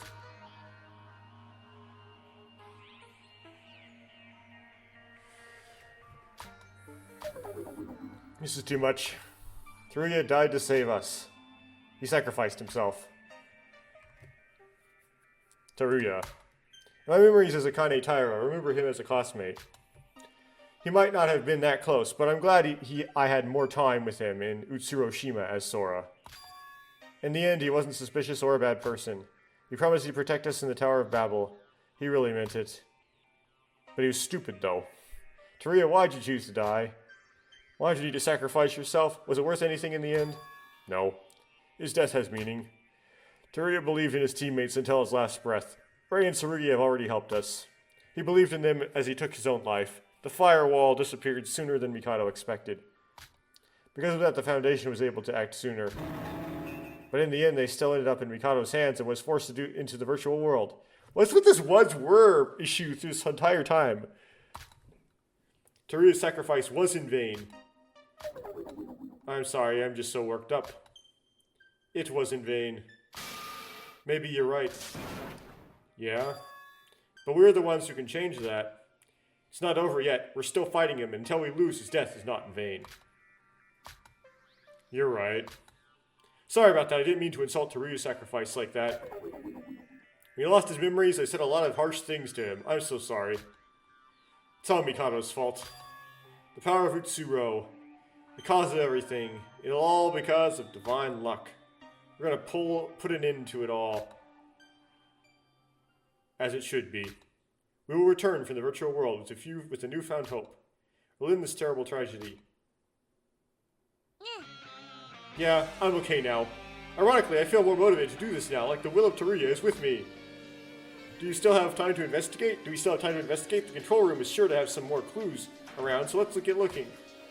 What we know for sure is that Setsuka investigated here and found a lot of information. Even if it's information that we've already heard from Rei or Shobai, we might find something we missed. Yeah. What caught my attention is when Mikado said that you shouldn't know. Does the fact that Setsuka found in here mean that it could still be hidden somewhere in this room? I mean, considering Mikado ended up going as far as to delete the backup data of the note, I doubt it. Either way, we've already looked at all the other rooms. I think that we should stay here for the remainder of our time and investigate every corner of this room. Control room. It's not that spacious, but there is a lot of documents in here. I don't know if it is possible to check them all, but I'll try my best to look at as many as possible.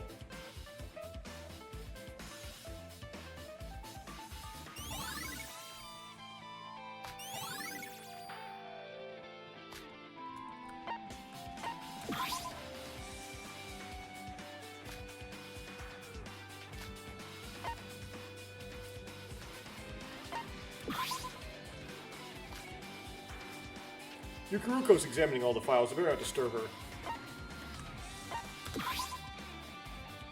There's numerous folders, each filled with files. Most of the files are documents written in multiple foreign languages or reports written in some programming language. Even in the midst of all those, there's still a few that I was able to read. It's the profiles on the next generation symbols of hope. Oh, it's going to be long. It's similar to what I saw when I was investigating with Monochrome, but it'll be useful for those who weren't there for that. Yeah, it's just that I've read before. Still, it's good to be able to have a refresher on all this, especially when collecting together like this. Okay, so it's just for continuity, but those truth bullets still remain, right? By reviewing the information I only heard in words before, I was only, again, convinced on the clues I got.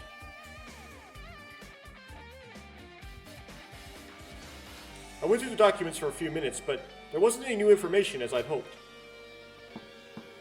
But Yuruko. Yuruko, any luck? Huh?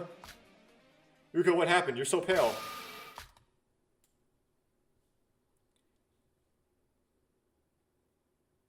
The previous game info dump. Yeah, of course, that picture. I had a look at the thick folder Yuruko was holding. So we've got the sort of like the headshots of Tsurugi, Rei, and Otori. We've got Hizuna Tomori's crime scene. We have part of the process of the Chapter 3 case where you have Yamaguchi holding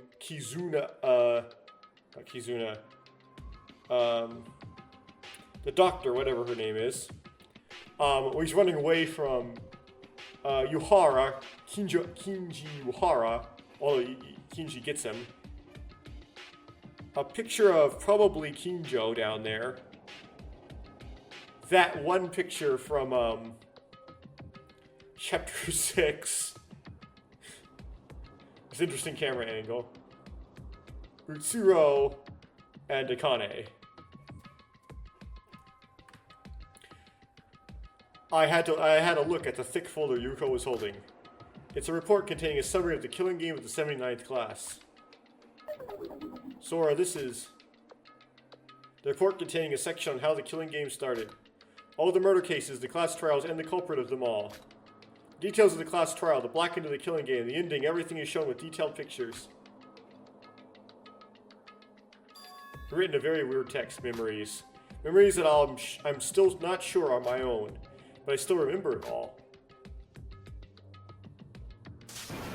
The words in the report, the photos in the report, they all reveal the sins of my past.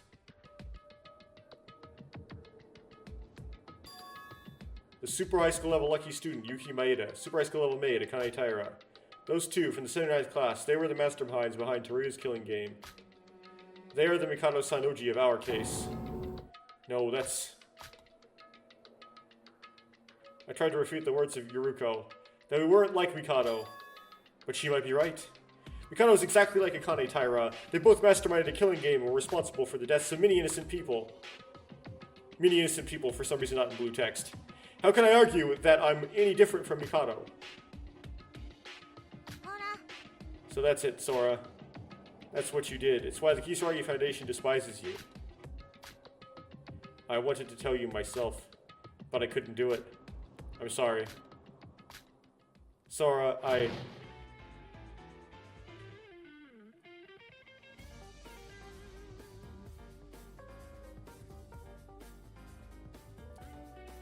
Cringe.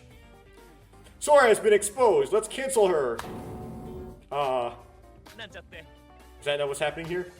Final class trial is near, but you're separated rather than unified. There's a big development before the trial. You again, how many times are you going to show your ugly face here? I'm trying to have a serious talk with Sora here. You're mistaken, but not here to intervene with your conversation. I came here to make an announcement. Announcement? This Monochrome is missing. I have to make the broadcast myself. Monochrome's announcement facilities are held in the control room. Didn't you see the microphone during the investigation? Hello, testing, can you hear me? This is a test of the school broadcast system. The time has finally come. Everyone who is investigating or exchanging information, it's time for the final class trial. The entrance to the class trial is located on the first floor of the Monocruise. Please don't be late. What do you all think of my monochrome impression? Oh, we're supposed to make a monochrome impression? Please, can you go away just a moment? You don't seem to be in a good mood. But folks, put the past behind you. The class trial is about to begin. Please focus on that for now. I know, just F off.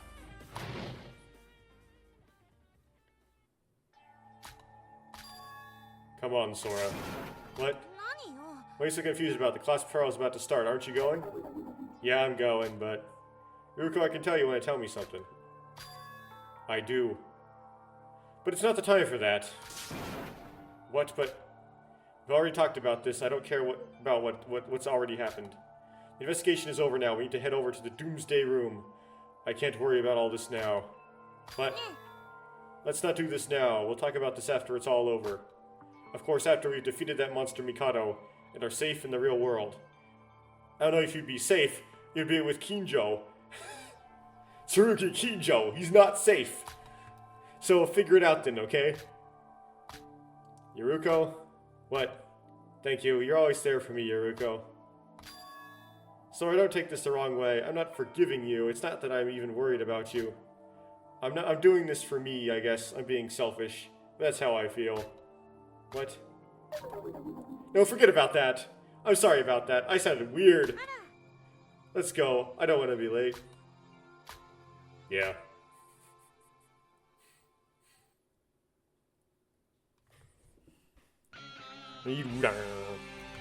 Okay. Someone's gonna try transcribe that. I'll see if... They haven't. I might make an attempt one day. It's really tricky to transcribe. It's a lot of notes. Must take a while to write it down, too. Come on, Sora, let's go downstairs. But not as long as it took Beethoven's Ninth to write down, obviously.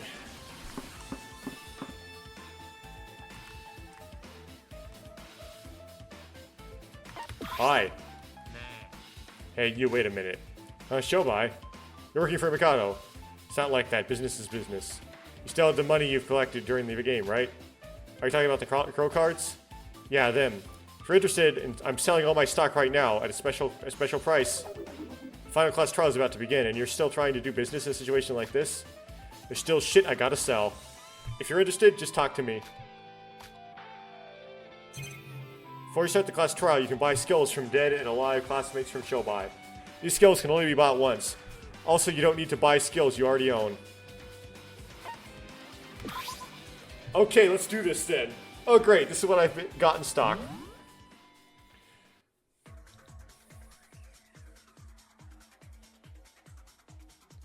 Okay, so the thing is, we don't have any daily life left.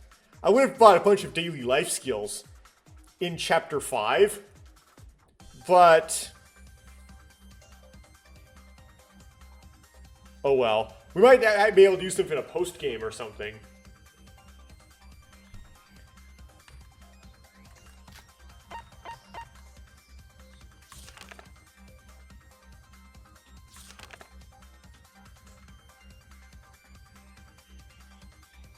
This is the one that... This skill might have made it so they could have done free time events Chapter 5 or something if I had it, I don't know. According to one of the commenters on my Part 1, this skill is very useful for getting you to the free time events. Unsung. So... Perhaps, it might make it so you can do free time events when there previously wouldn't be able to. Maybe. But it's not very useful to me now because... I'm already in Chapter 6. Maybe it'd be useful in a post-game. Spoiler. Well, that would probably use a lot of skill points to use, so it probably isn't that useful for that reason. Midas hand. You mean like the Midas touch? Gives you more money at the end?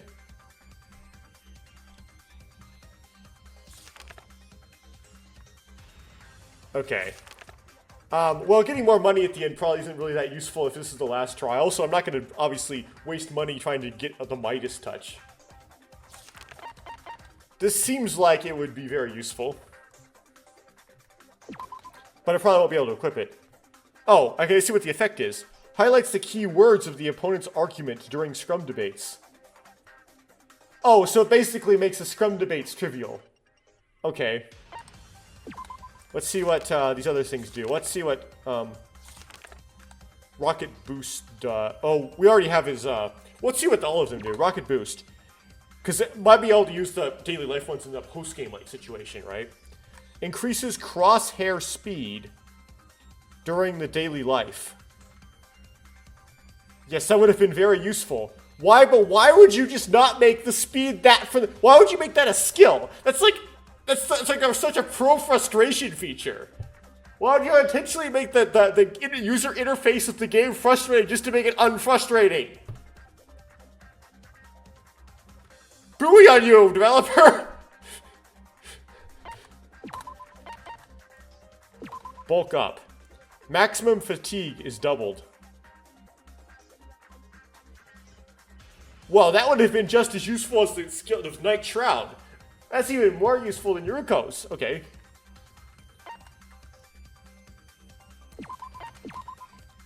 Doubles damage inflicted and reduces reload cooldown during TTS. The thing is, TTS isn't really that hard, so definitely not going to buy this. What does this do? Intimacy potential is shown during FTE choices.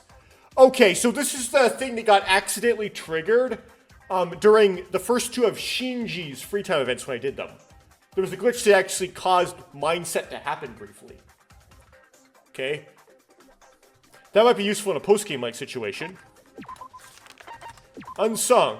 Grants 1 additional point of infinite intimacy during an FTE. Yes, that would have been... okay, so no. That does not allow you to do free time events when you otherwise wouldn't, but it might make it so that you could get through Kokoro or Showbai's free time events faster. Or, if you select it, this is what you do if you do the first 2 free time events with the twins. It starts to get hard to get through the free time events with the twins after the second one, so it actually helps with the twins themselves for later free time events with the twins. Unfortunately, I might be able to use it in a post-game like situation with Kokoro. What does this do? More information is added to the Profiles tab of Student Handbook Plus.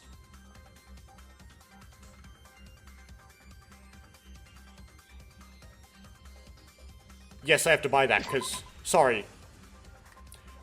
Yes.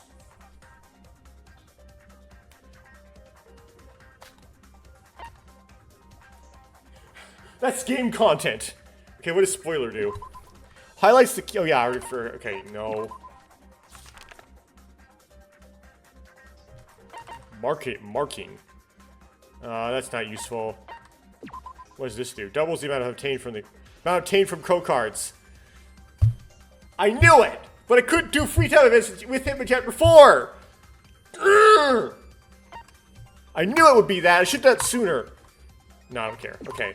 It's not going to be useful for me.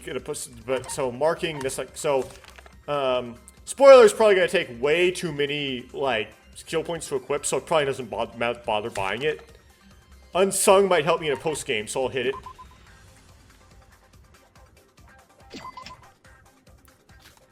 And then Mindset's going to be useful in a post-game, so I'll grab it. And then...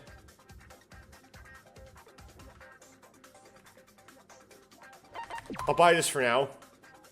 Yes. I'll buy this. And then...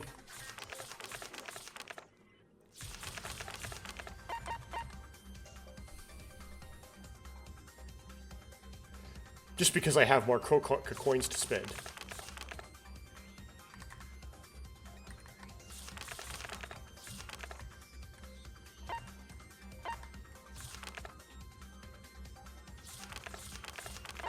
Yeah, I'm not gonna be able to use it though, because it's gonna require too many skill points. But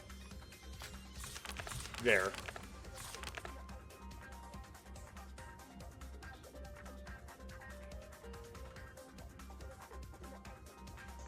Okay.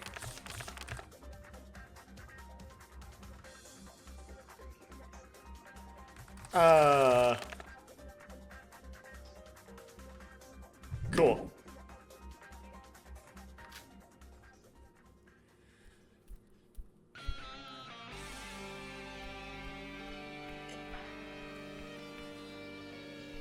The whole skill equipping thing's gonna be tricky, but we'll get to that later.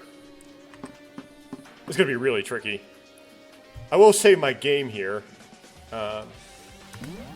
Just in case I get a crash coming up. I don't know, I just have a bad feeling about this. Okay.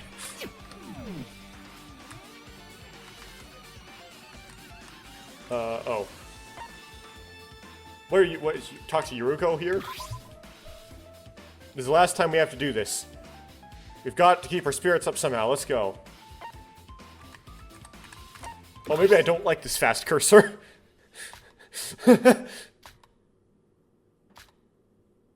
I, for some reason, didn't read that aloud. I think the others are already inside. I can see anyone else. I can't see anyone else around here. Sora, are you ready? Let's go, Yuruko. Yuruko and I nodded together. Slowly I began to open the door to the trial grounds.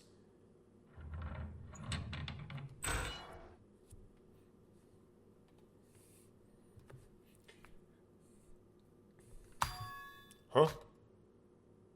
Yuruko? Where are you? I can't see anything. It's like Monog 2. What? This light? What? Someone is calling to me. There he is. It's you. What are you trying to say? I can't hear you. Uh-oh.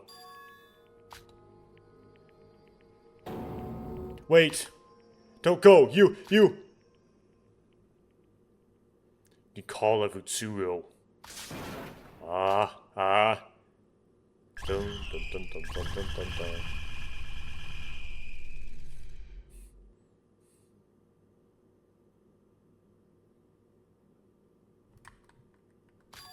Huh?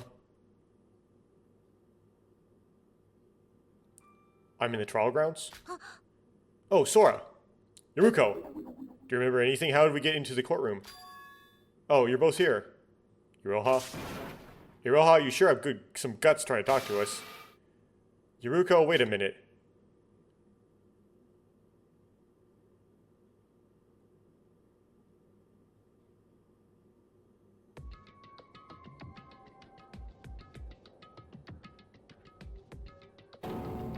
Is that Yuki?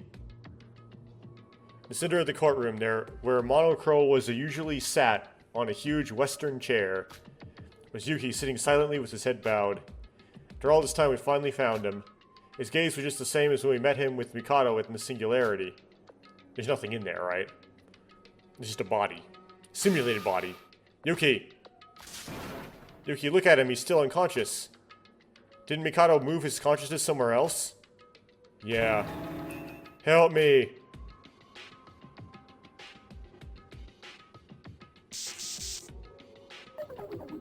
Someone, please. Someone help me. What if this is fake? Yuki? Sora? You're here to save me? Hello, Yuki. You're looking awfully 2D today. What is this? There are two Yukis? Sora, what happened? Who are these people? What happened to my body? Why is my body just lying there? Yuki, calm down. What is this, Yuki? Why do you look so digital? I don't know what happened. We lost the class trial, and during my execution, I just lost consciousness. When I woke up, I was trapped in a strange place, and there was nothing around me. It was so scary I didn't know how long I was going to be trapped there for. Yuki, wait. We'll get you out of here soon. It seems you are all here. Welcome, everyone, to the final class trial. Mikado? Mikado, explain yourself. What's happened to Yuki's body? His body? Didn't I explain it to you all last time? I took Yuki's consciousness and put it elsewhere. Don't worry, although it seems strange, but he's perfectly safe. I can assure you his brain is simply in another place, another space.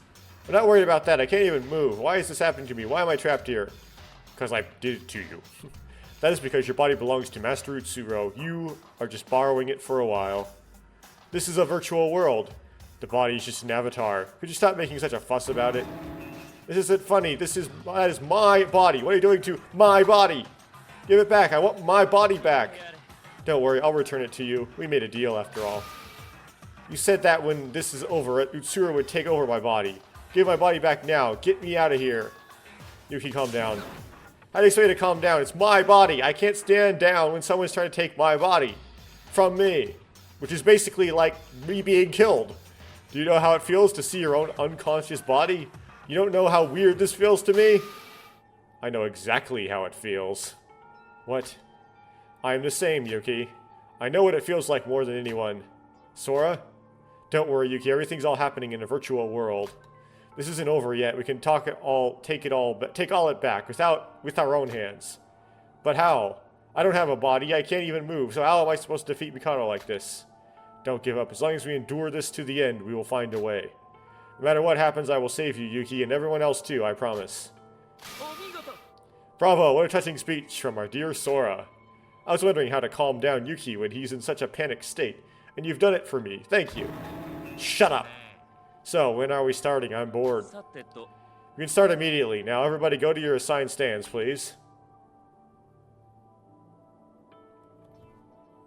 I'm so glad everybody has made their own resolutions and gathered in this trial ground to defeat me. You've all investigated all you can, right? Let's start the final class trial. Wait, final class trial? Why is there another class trial? Like, did somebody die? Well, I'll give a quick explanation of what we'll be discussing when the trial starts, so you're not confused. What do we get for clearing the class trial? Do I get to live? Do I get my body back? What is it? Yuki, I understand you're confused, but try to calm down. If you're acting like this, we can't focus. We're here to save you. That's the goal of this class trial. I'm sorry I didn't ask before, but who are you? What? Oh, this is the first time Yuki's seen Yuruko's real appearance. Yuruko? You're Yuruko? You look completely different. Oh, she doesn't. She just looks better. Actually, wearing clothes that look nice. Well, I'm sorry I look so different. It's not really that important, but now that you know who I am. It's okay, Yuki. I didn't recognize her either. You'll get used to it eventually. So we have Yuruko, Sora, Iroha, Mikado, Shobai, and these two from the Kisaragi Foundation. Hey, when did the class trial just turn into common chit-chat? Can we get started already? No need to rush, Shobai. It's funny how, like, Kinjo and Rei just don't say anything in this entire thing. No need to rush, Shobai. We need to give Yuki time to fully understand the situation first. Think of this as a warm-up, since you don't have any time to relax when the trial starts. In that sense, everyone, please keep talking. Does anybody have anything to say? Now we're emphasizing they don't. Oh, okay, now Kinjo's gonna talk. Yuki Maeda. Yeah? Are you from the Kisaragi Foundation? I apologize. This work has truly become deplorable. Please accept my condolences. The Kisaragi Foundation will save you. Just be patient. That's all you have to say? A real professional you are. Do you really have nothing else to say? You truly are a different person, Mr. Kinjo. No, he's a worse person. He's Kinjo that's more Kinjo. Shut up and start the shit. Okay, I'll not drag this on too long. Let's get started. Due to the absence of Monocro, I'll give the explanation myself. I hope you can all follow along. Hoo. This is our final class trial. I don't know the real reason for this class trial, but Mikado still has something he wants to achieve.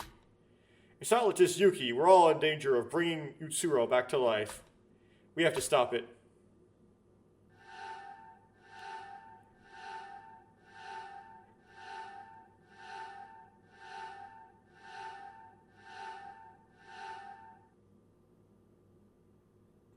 So many people have died.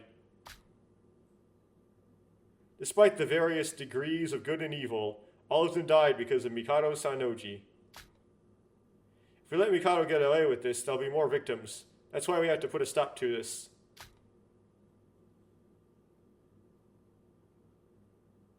We can't save those who've fallen. The dead who have already left us can't return. So you say. But we can still save us survivors.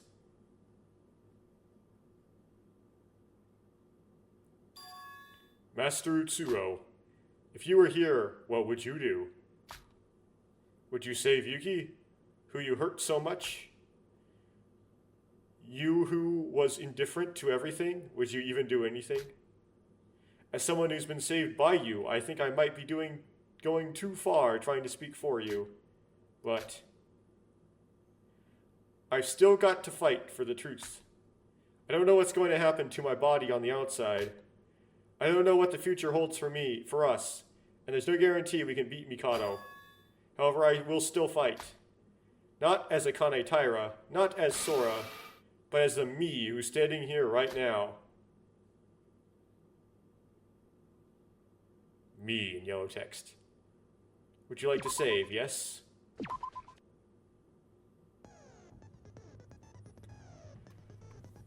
Okay.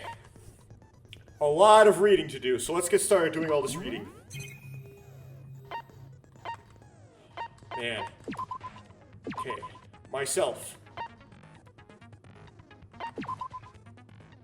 Don't know, like, location, which is unknown. Interview. Blood type, nothing. Hobbies, nothing. Specialty, nothing. Previous high school, nothing. Favorite color, transparent. Favorite thing, don't know. Dislikes, no. Don't know. Dominant hand, right. Family, we don't know. Okay? So that's what that does, and this is like memos. It's the very pretty and cute Sora. What should I write about myself? Okay. Ibiki. Kanade. So we did for three minutes of her, right? We probably already read these, but just in case I didn't, I'm going to slowly pan through them and not bother wearing out my larynx trying to read these out loud, and just let you pause the video to read them. 1, 2, 3, 4. There were, of course, more, but I did not finish their free time events. I only got to level 3. Oh, interview. Blood type AB. Hobbies, watching TV. Specialty, playing guitar with teeth. Previous high school, Otoshirabi Arts High School. Favorite color, light pink. Favorite thing, sister. Dislikes sister. Dominant hand, left. Family, father, mother, and sister. Okay. Preferred, likes. Oh, this gives you all of the gifts that you... Okay, well, that's cheat codes. I guess you need... So, now I know how to coach somebody through this game next time, I guess. You gotta do DK's first 2 free time events early, because that tells you which, what the likes and dislikes are. Okay. Well, you notice that a lot of these are very murder-oriented. They're very shobai, and so you would have a hard time guessing them. Dislikes holy water. Dislikes the potato chips. Apparently dislikes the porn. Okay. Wait, is that all? Do we have a location? Unknown. Oh, that also tells you where to find them! Oh my goodness, the free time event hacks that this would allow me to have. Oh. Okay, we have a record which is the same as Kanade's. So you shouldn't have to read them again, but let's see what the interview thinks. AB, Kabi's Kanade harassment, especially 7-octave treble clefs. Wait, her range is really high? Which you do like subharmonics as a female and also whistle tones. Previous high school, same thing. Otoshirabi Arts High School. Favorite color, light purple. Favorite thing, Kanade. Dislikes losing. Dominant hand, right. Family, father, mother, and sister. And then we have what gifts she likes and what gifts she doesn't like. Apparently she likes the antique doll, the maid outfit, the golden bar. Likes the ukulele? I think that's the wrong thing. Odd. Okay. Maybe it's not just, or just like not really likes or something. I thought she didn't like the ukulele like a lot. Dislikes the sake. Yes, I know she doesn't like alcohol because she doesn't like Kanade when she gets drunk.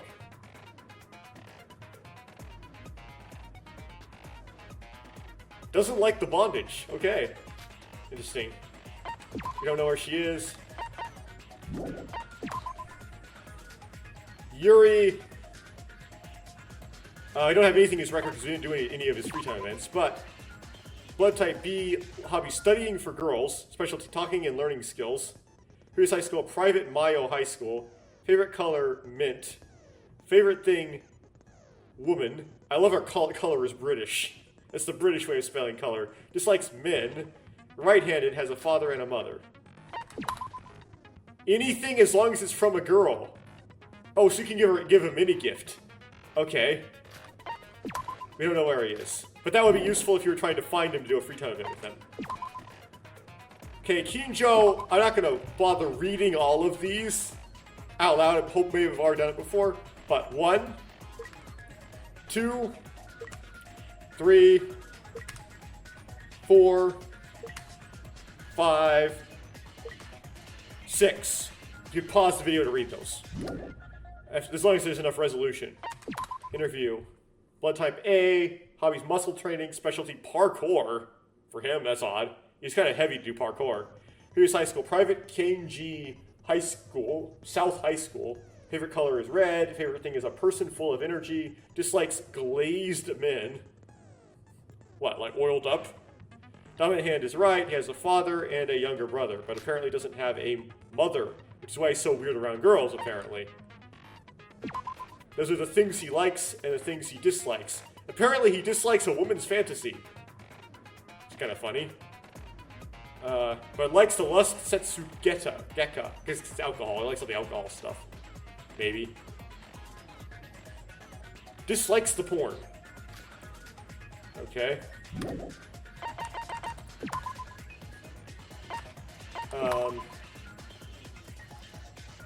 So, I probably already read all these at some point out loud. I'm not going to do it here, but you can pause the video to read them if you want to. 1, 2, 3, 4, 5, 6. Interview. Blood type O. Hobbies, singing songs. Specialty, coordination. Previous high school, private Ropponjuku Academy. Favorite color, pink. Favorite thing, colorful stuff. Dislikes prejudice and stereotypes. Dominant hand right, has a father, a mother, and a sister. Those are the things she likes and the things she doesn't like. Okay, he doesn't like ball gag, bondage, strange vial, cursed book, cup noodles, skullhead mask, and the green drink. Okay. And if you wanted to find her, that's where you could. So I got his. This is his 2. 1, 2. Did all of his, of course. Blood type B, hobbies cooking, specialties fire magic.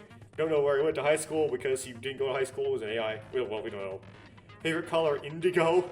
Favorite thing, when things go to plan. Dislikes when a plan goes wrong. Dominant hand, right. No family. Family is question. Portraits of... He likes the portrait of somebody. Right, the portrait of Utsuro. And everything is kind of okay. I gave him the cursed book and it gave me a special dialogue. I wonder if all the Void members like portrait of somebody as well. We'll see when we get there. Oh, whoops. Okay, here's Setsuka's. 1. I did all of hers, so I have all of hers. 2. 3. 4. 5.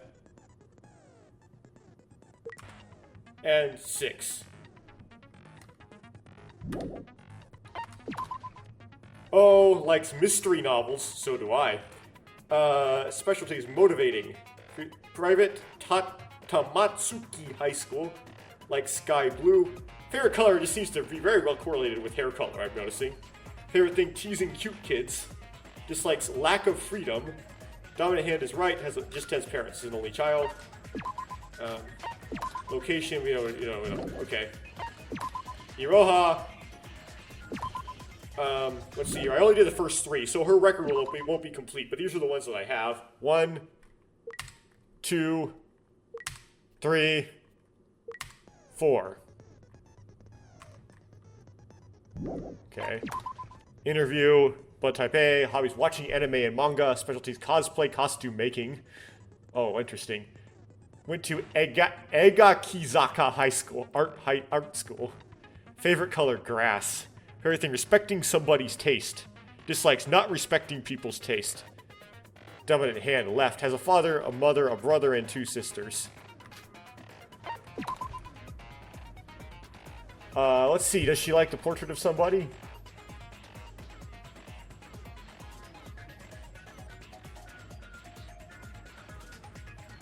No, she doesn't. Oddly likes the porn, apparently.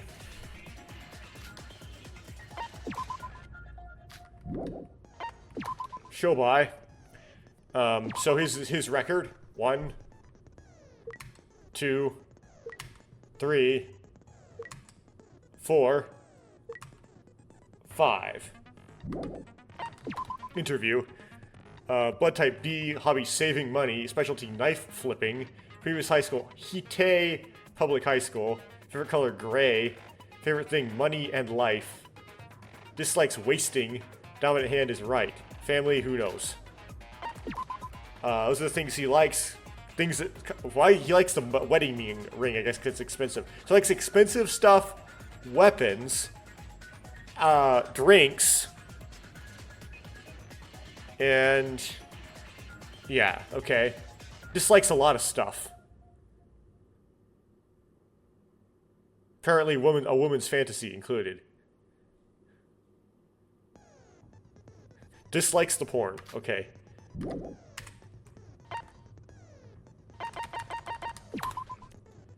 Yuki, his record, I've completed all of his. So, 1, 2, 3, 4, 5, and 6.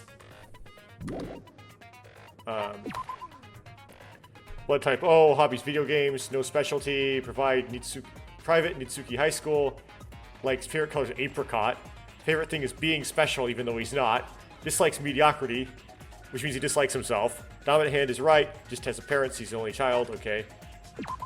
Those are the things he likes, which is a rather small list, honestly. But it's game consoles, mineral water, potato chips, cup noodles, headphones, comic book, letter set, and apparently likes the porn. Which is how he's different from Utsuru, I guess, because Utsuru does not like porn, I presume. Dislikes woman's fantasy, apparently, whatever that is. And bondage clothes. Okay. I didn't do any of his, so, but his record just has the first page. So you can pause that if you want to read it. Type O, marathons, taking 3 kilograms of protein in one go. Okay, private Kamogawa PE High School.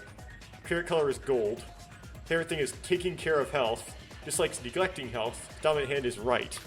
Don't know anything about his family. Those are the things he likes. Those are the things he does not like. Apparently he likes the porn. I don't know why I keep noting that on all the characters.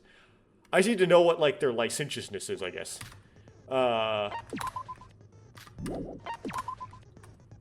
I actually did all of hers, so I have all of hers. 1, 2, 3, 4, 5, 6.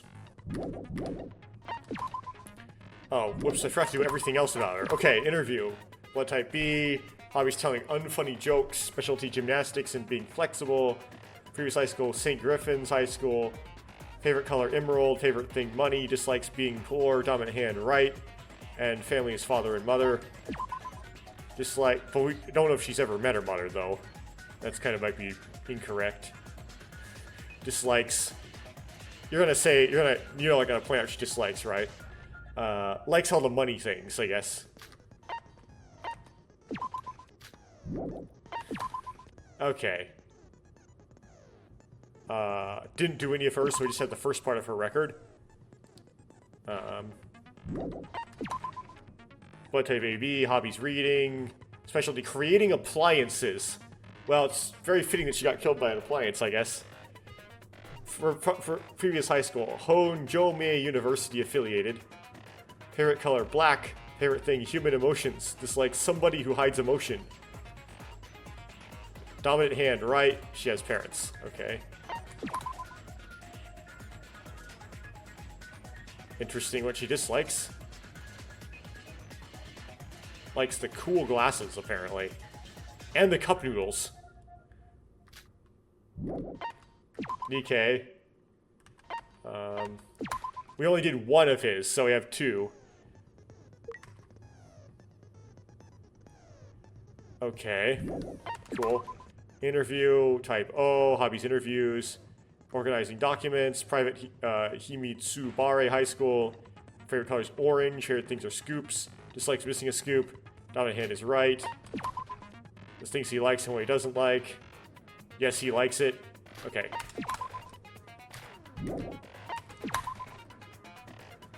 I don't know what's up with me and Date with that.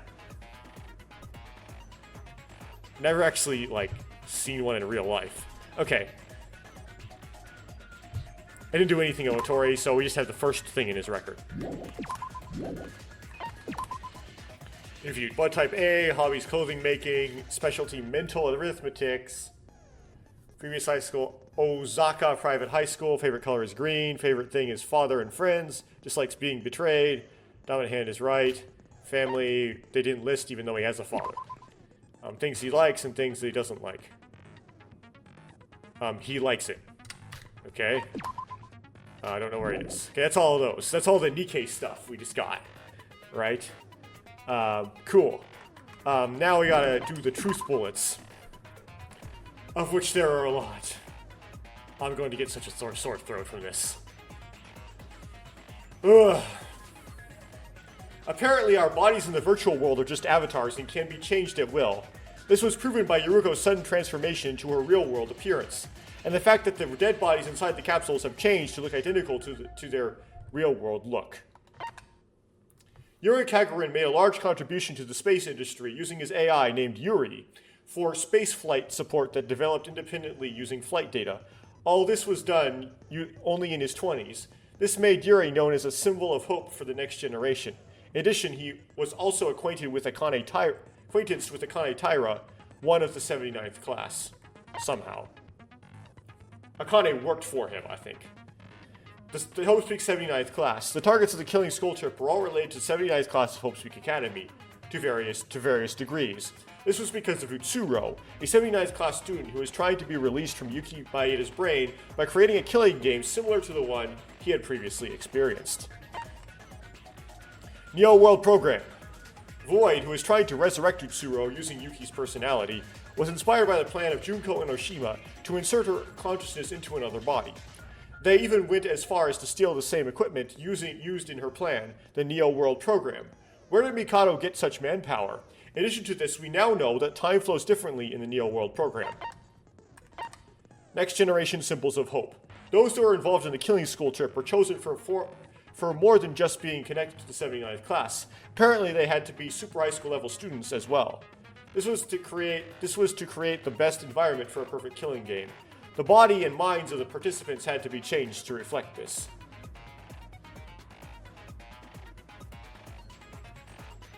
Yeah, but they weren't really students in high school, right? They're just people that kind of would have if Hope Speak was still going.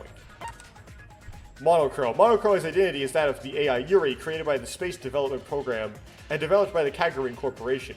When put into the Neo World Program, the AI was modified by the Voids to suit the killing game. Monochrome has no memories of his time as the AI Yuri. Kokoro Kurokawa. Kokoro is famous in the past of the psychological world. She suddenly disappeared at some point and was forgotten from most people's minds. She had a daughter and performed unknown psychological studies on her. That daughter was Mikako Kurokawa, the super high school level exorcist of Hope Speak Academy, 79th class. It looks like she did some work with Mikado in the past and the creator of his alter ego. Reset code. The reset code is said to be something that modulates the tempered data in the virtual world and fixes it to how they were in the real world. However, if there is no tampered data for that person, nothing happens to them, such as what happened to the Void members. Everyone in the capsule devices are dead. Setsuka. In the past, she lost her right eye in an accident and received a prosthetic replacement. Later, she worked as a private investigator using the power of her eye. With this, she was made a great contribution to the rebuilding of society after the tragedy. This gave her the title of one of the next generation symbols of hope. Before the killing game, she was requested to capture the members of Void by the Kisaragi Foundation. She found something about Mikado. That's what was written on the now burnt note she wrote. Prior to the tragedy, they were active in a group called Melody Rhythm. After the tragedy, they devoted their time to charity events and performances to help build the morale of the stagnant society, eventually becoming next-generation symbols of hope. This profile, however, does not include the atrocities committed by Kanade. Monocro suspects that they met with the super high school level policeman Tsurugi Kinjo, who is now the current director of the Kisaragi Foundation and was a student of the 79th class of Hope's Peak Academy. Akane Taira. Like Void, she also followed Utsuro, however, she was more closer to him than anyone else.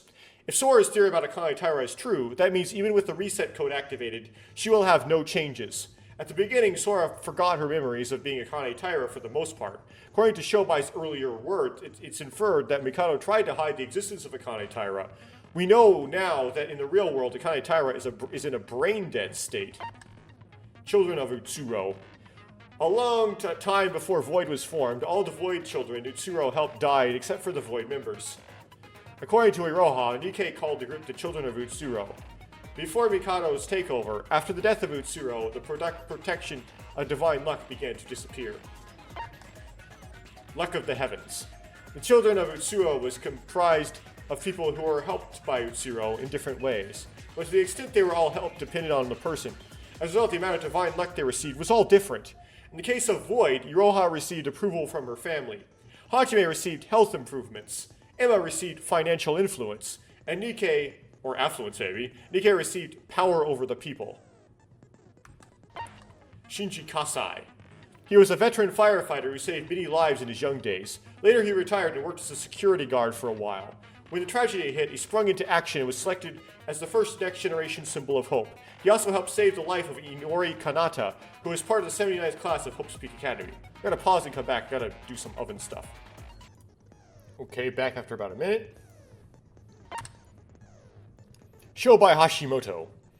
It turns out that Shobai was the Void's collaborator that Nikkei mentioned in the Tower of Babel. Only the Voids knew of the existence of the collaborator, but they did not know about the details of what they were supposed to do. Looks like Shobai and Mikado were some sort of connection.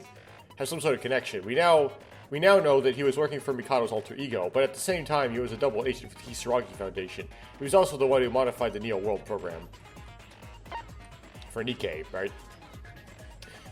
Mikado Sanoji. In the past, Mikado was living in an orphanage which suffered a major fire. Utsuro was the one who appeared before him and saved his life from the fire. He began to become fascinated by Utsuro and wanted to meet him again, so he started a fire on his own. When he heard the news that Utsuro was dead, he planned this killing school trip in an effort to resurrect him. Alter Ego. The artificial intelligence program created by the super high school level programmer with self-learning capabilities much higher than the average AI. An alter ego, when fully evolved to its limit, is no different from a human. Using this technology, it could be possible to reproduce another self of somebody who had died.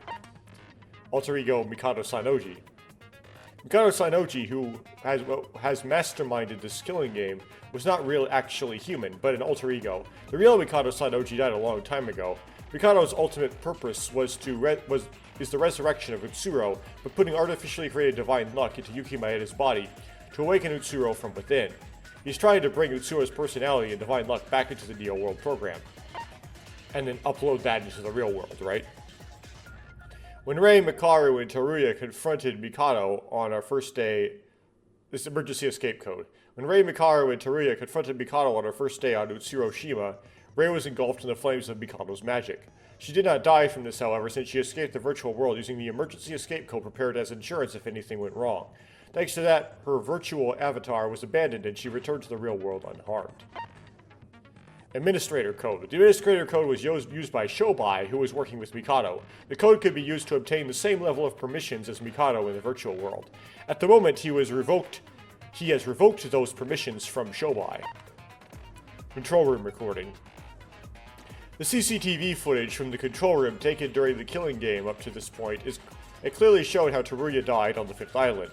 Teruya was made into a human firewall by Mikado after he altered his data slightly. As long as Teruya was alive, contact with the real world was impossible. Teruya knew this and decided to sacrifice himself by eating poisoned food on purpose and killing himself. His last wishes were for us to escape. Okay.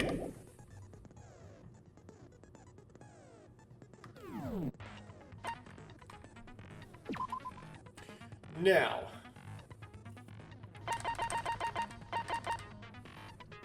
okay. So meditation increases maximum influence by 1. We might be able to unequip this. And then equip, because we have hot-blooded, right? So a hot-blooded swaps, and hot-blooded is a better deal because it's 4 SP for 3 influence as opposed to 2 XP for 1, right? So it makes meditation less necessary if I have hot-blooded equipped. It's a better deal. Preparedness allows you to save after every phase. No, this is not Yuruko's skill. I was wrong. It comes from, it's a Sora's self-skill that she gets from reaching a certain rank. But we have to have this because of the tendency of the trial to crash. So it's required. Sharpshooter, increase the firing speed. I did have a lot of trouble in the Chapter 4 trial from not having this. Chapter 5 trial, I got good again. But it's kind of nice to have, it's not super necessary. We'll see what next. Crosshair speed is increased during non-stop debates, and TTS. This is probably not the most important. We'll see if I need to unequip it to get other things later. It doubles the amount of experience gained for the trial. I don't know if that's really important until the 6th trial. But what they want to say is, I want to unequip it until before the intermission. Because I think all I need to do have it equipped for the second half for it to matter, right? Bluffing, this makes non-stop debates a lot easier. Power Punch makes TTS better. TTS isn't really a very hard minigame in this game. It was terribly hard in the first game, but not in the second game. So, I don't know how important this is. We'll scroll down and see if we have leftover skill points. Hot-blooded, yes. Zero gravity, yes, I need that for at least the first part of the trial. Hospitality, recover 1 influence at the end of each of a trial phase. Pretty useful, leave it unless we get squeezed for skill points. Sketch, now here's the weird one. So, this is only useful for closing arguments. Chapter 6 trial could potentially not have a closing argument in it at all. But the one for V3 did, I think. There's a closing argument in the final trial. But I'm going to hope it doesn't happen before the intermission. But it could happen before the intermission. That's the scary part. Because I really want to equip Mind's Eye. Mind's Eye is really important. So, they're both very expensive. Let's see here. Province reduces input delay. Yes, it's very important. I have to have Province. Retake eliminates the penalty for retrying the class trial. Well, I don't know how important that is. I'm just not going to retry it. We're just not going to fail. So we don't need to do retake.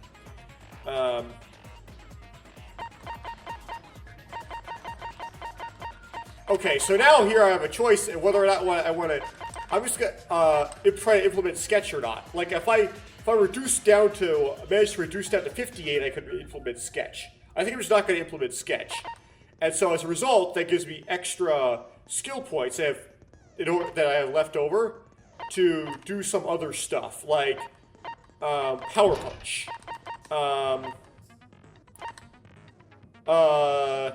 and meditation, right?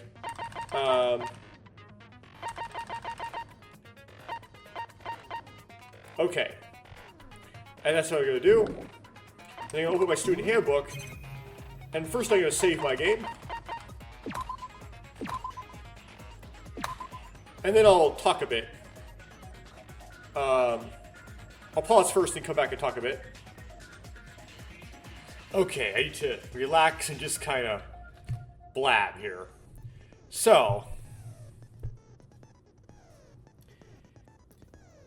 this is as far as much as I understand about the truth. So, I'll organize this character by character. So first, Yuki Maeda. So as far as I understand, Yuki Maeda was just a regular dude. But he looked very similar, and his genetics was somehow, by chance, very similar to Utsuro's. So Utsuro used his divine luck to cause Yuki to be selected for Hope's Peak Academy as a super high school level lucky student. For some reason, not Utsuro, but Yuki. And the reason was because Utsuro wanted to hide right? He didn't want to know who he was so people could find him. So he wanted to pretend he was someone else. He wanted to be an imposter. He wanted to have a false identity. So by having Yuki be a student at Hope's Peak instead of Utsuro, he just could he could kidnap Yuki, and then, or do something with him, and then go to Hope's Peak himself, pretending to be Yuki. So Yuki Maeda was not just a name that Utsuro injected into himself using the memory eraser machine, which apparently can modify memories too, in the killing game that he masterminded. It actually was the name of the person that he was supposed to have while at Hope's Peak.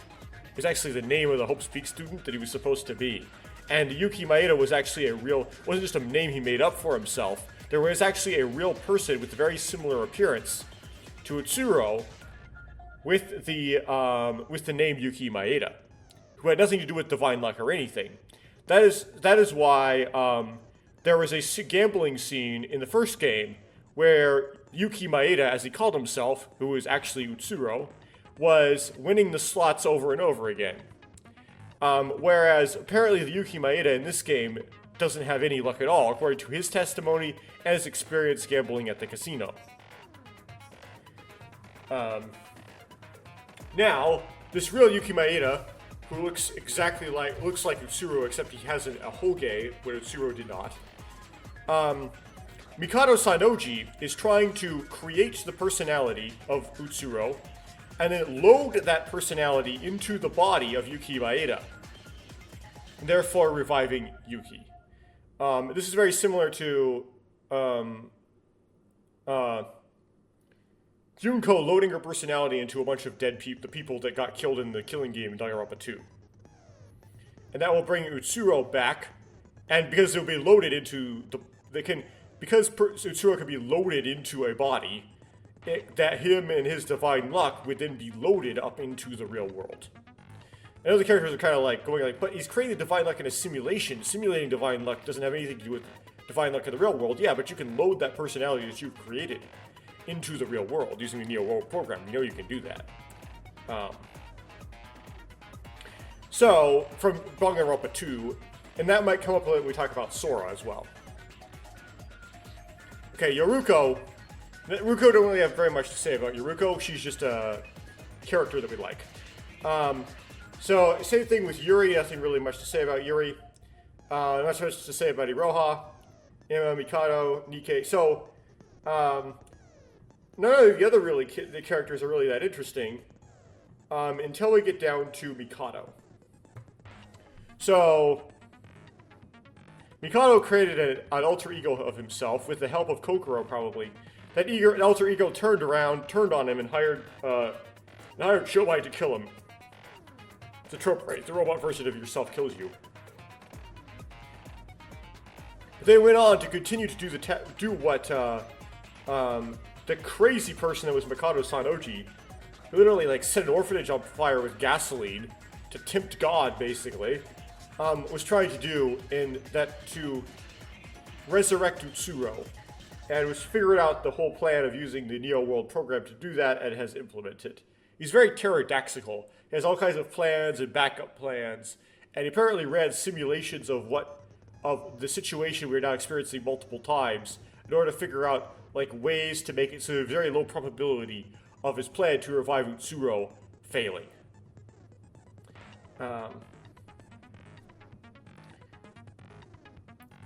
Shobai is surprisingly uninteresting.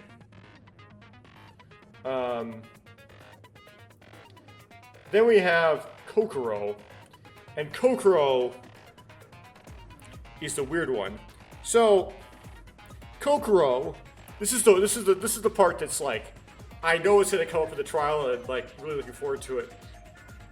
Collected a whole bunch of data on everything that was going on in the mind of Mikako Kurokawa her entire life by accident. And she was going to delete the data because she thought she wouldn't need it anymore. When Mikado, the real flesh and blood Mikado, saw it and was like, oh my goodness, this is great. And this may have, we don't know where this went. We don't know what they did. with Mikako's data. We know that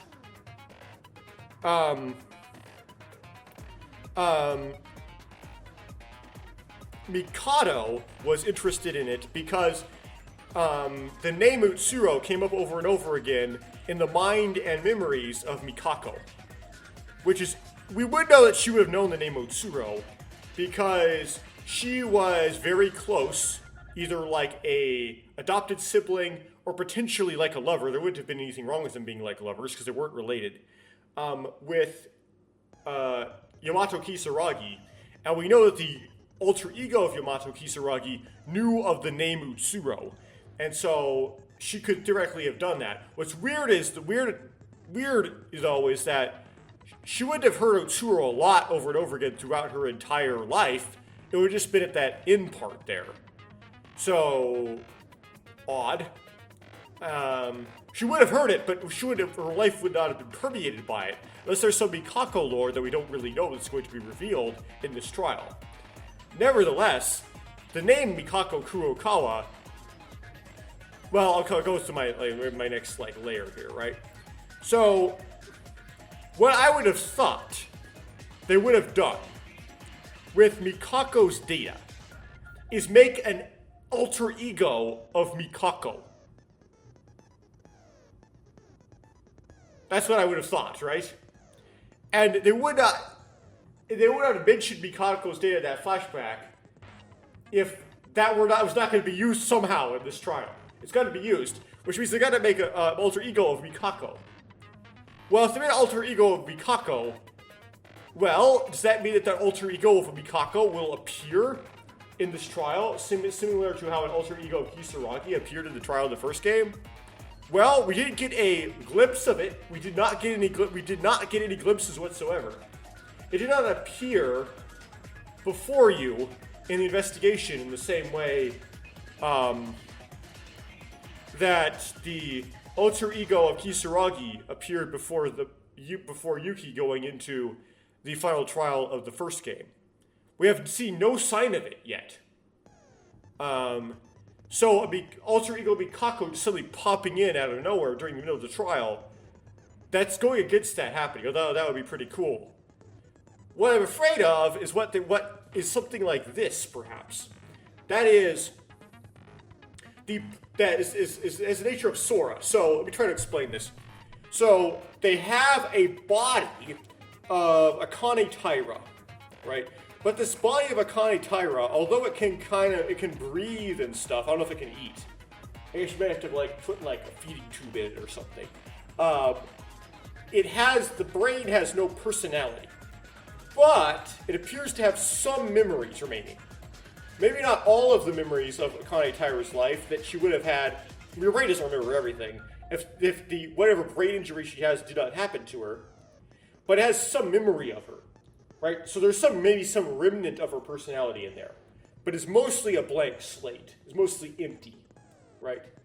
Well, they would then plug this into the Neo World program. The Neo World program then kind of loads your personality into the program, but it doesn't do all of the computation to simulate your personality in the program. Some of it is actually still done in your brain, right?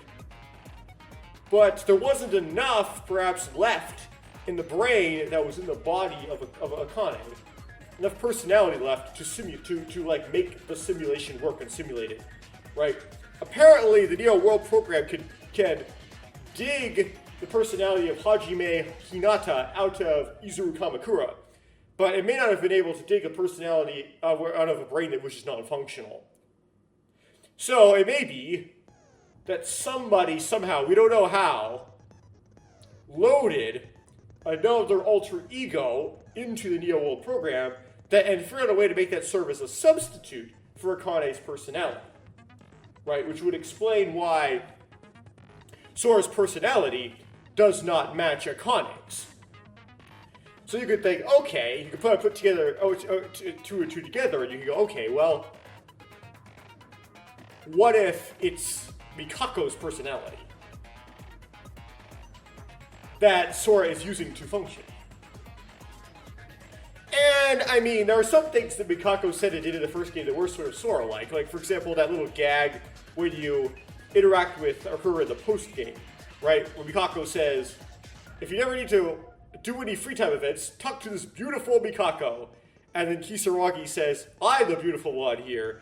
And then Mikako punches him. Right? That's kind of Sora-like, right? But we do know, but Mikako also will just talk your ear off. She's a motor mouth. Well, Sora doesn't need to really be a motor mouth. She's also like this extreme soft forgiver, which might fit Sora somewhat. And she's also kind of dramatic.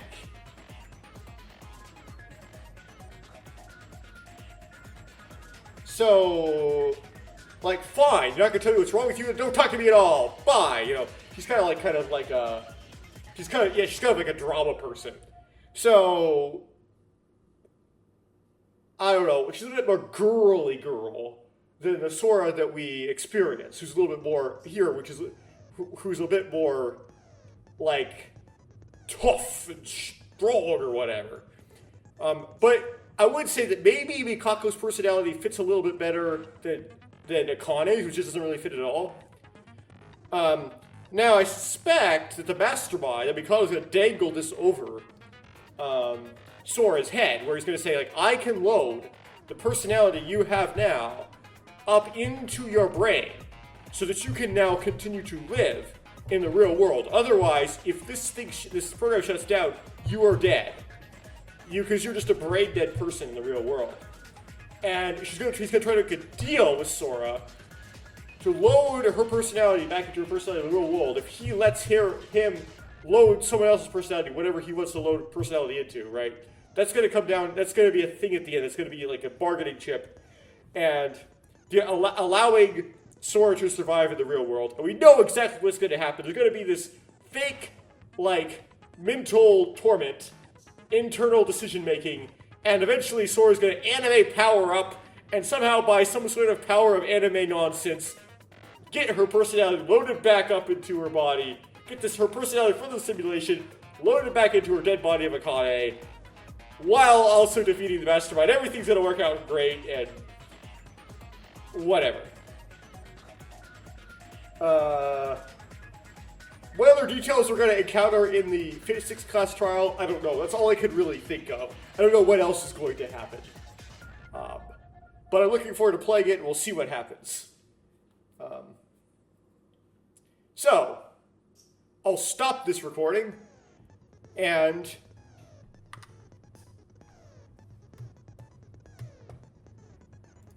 in the next recording, I will just hit start class trial.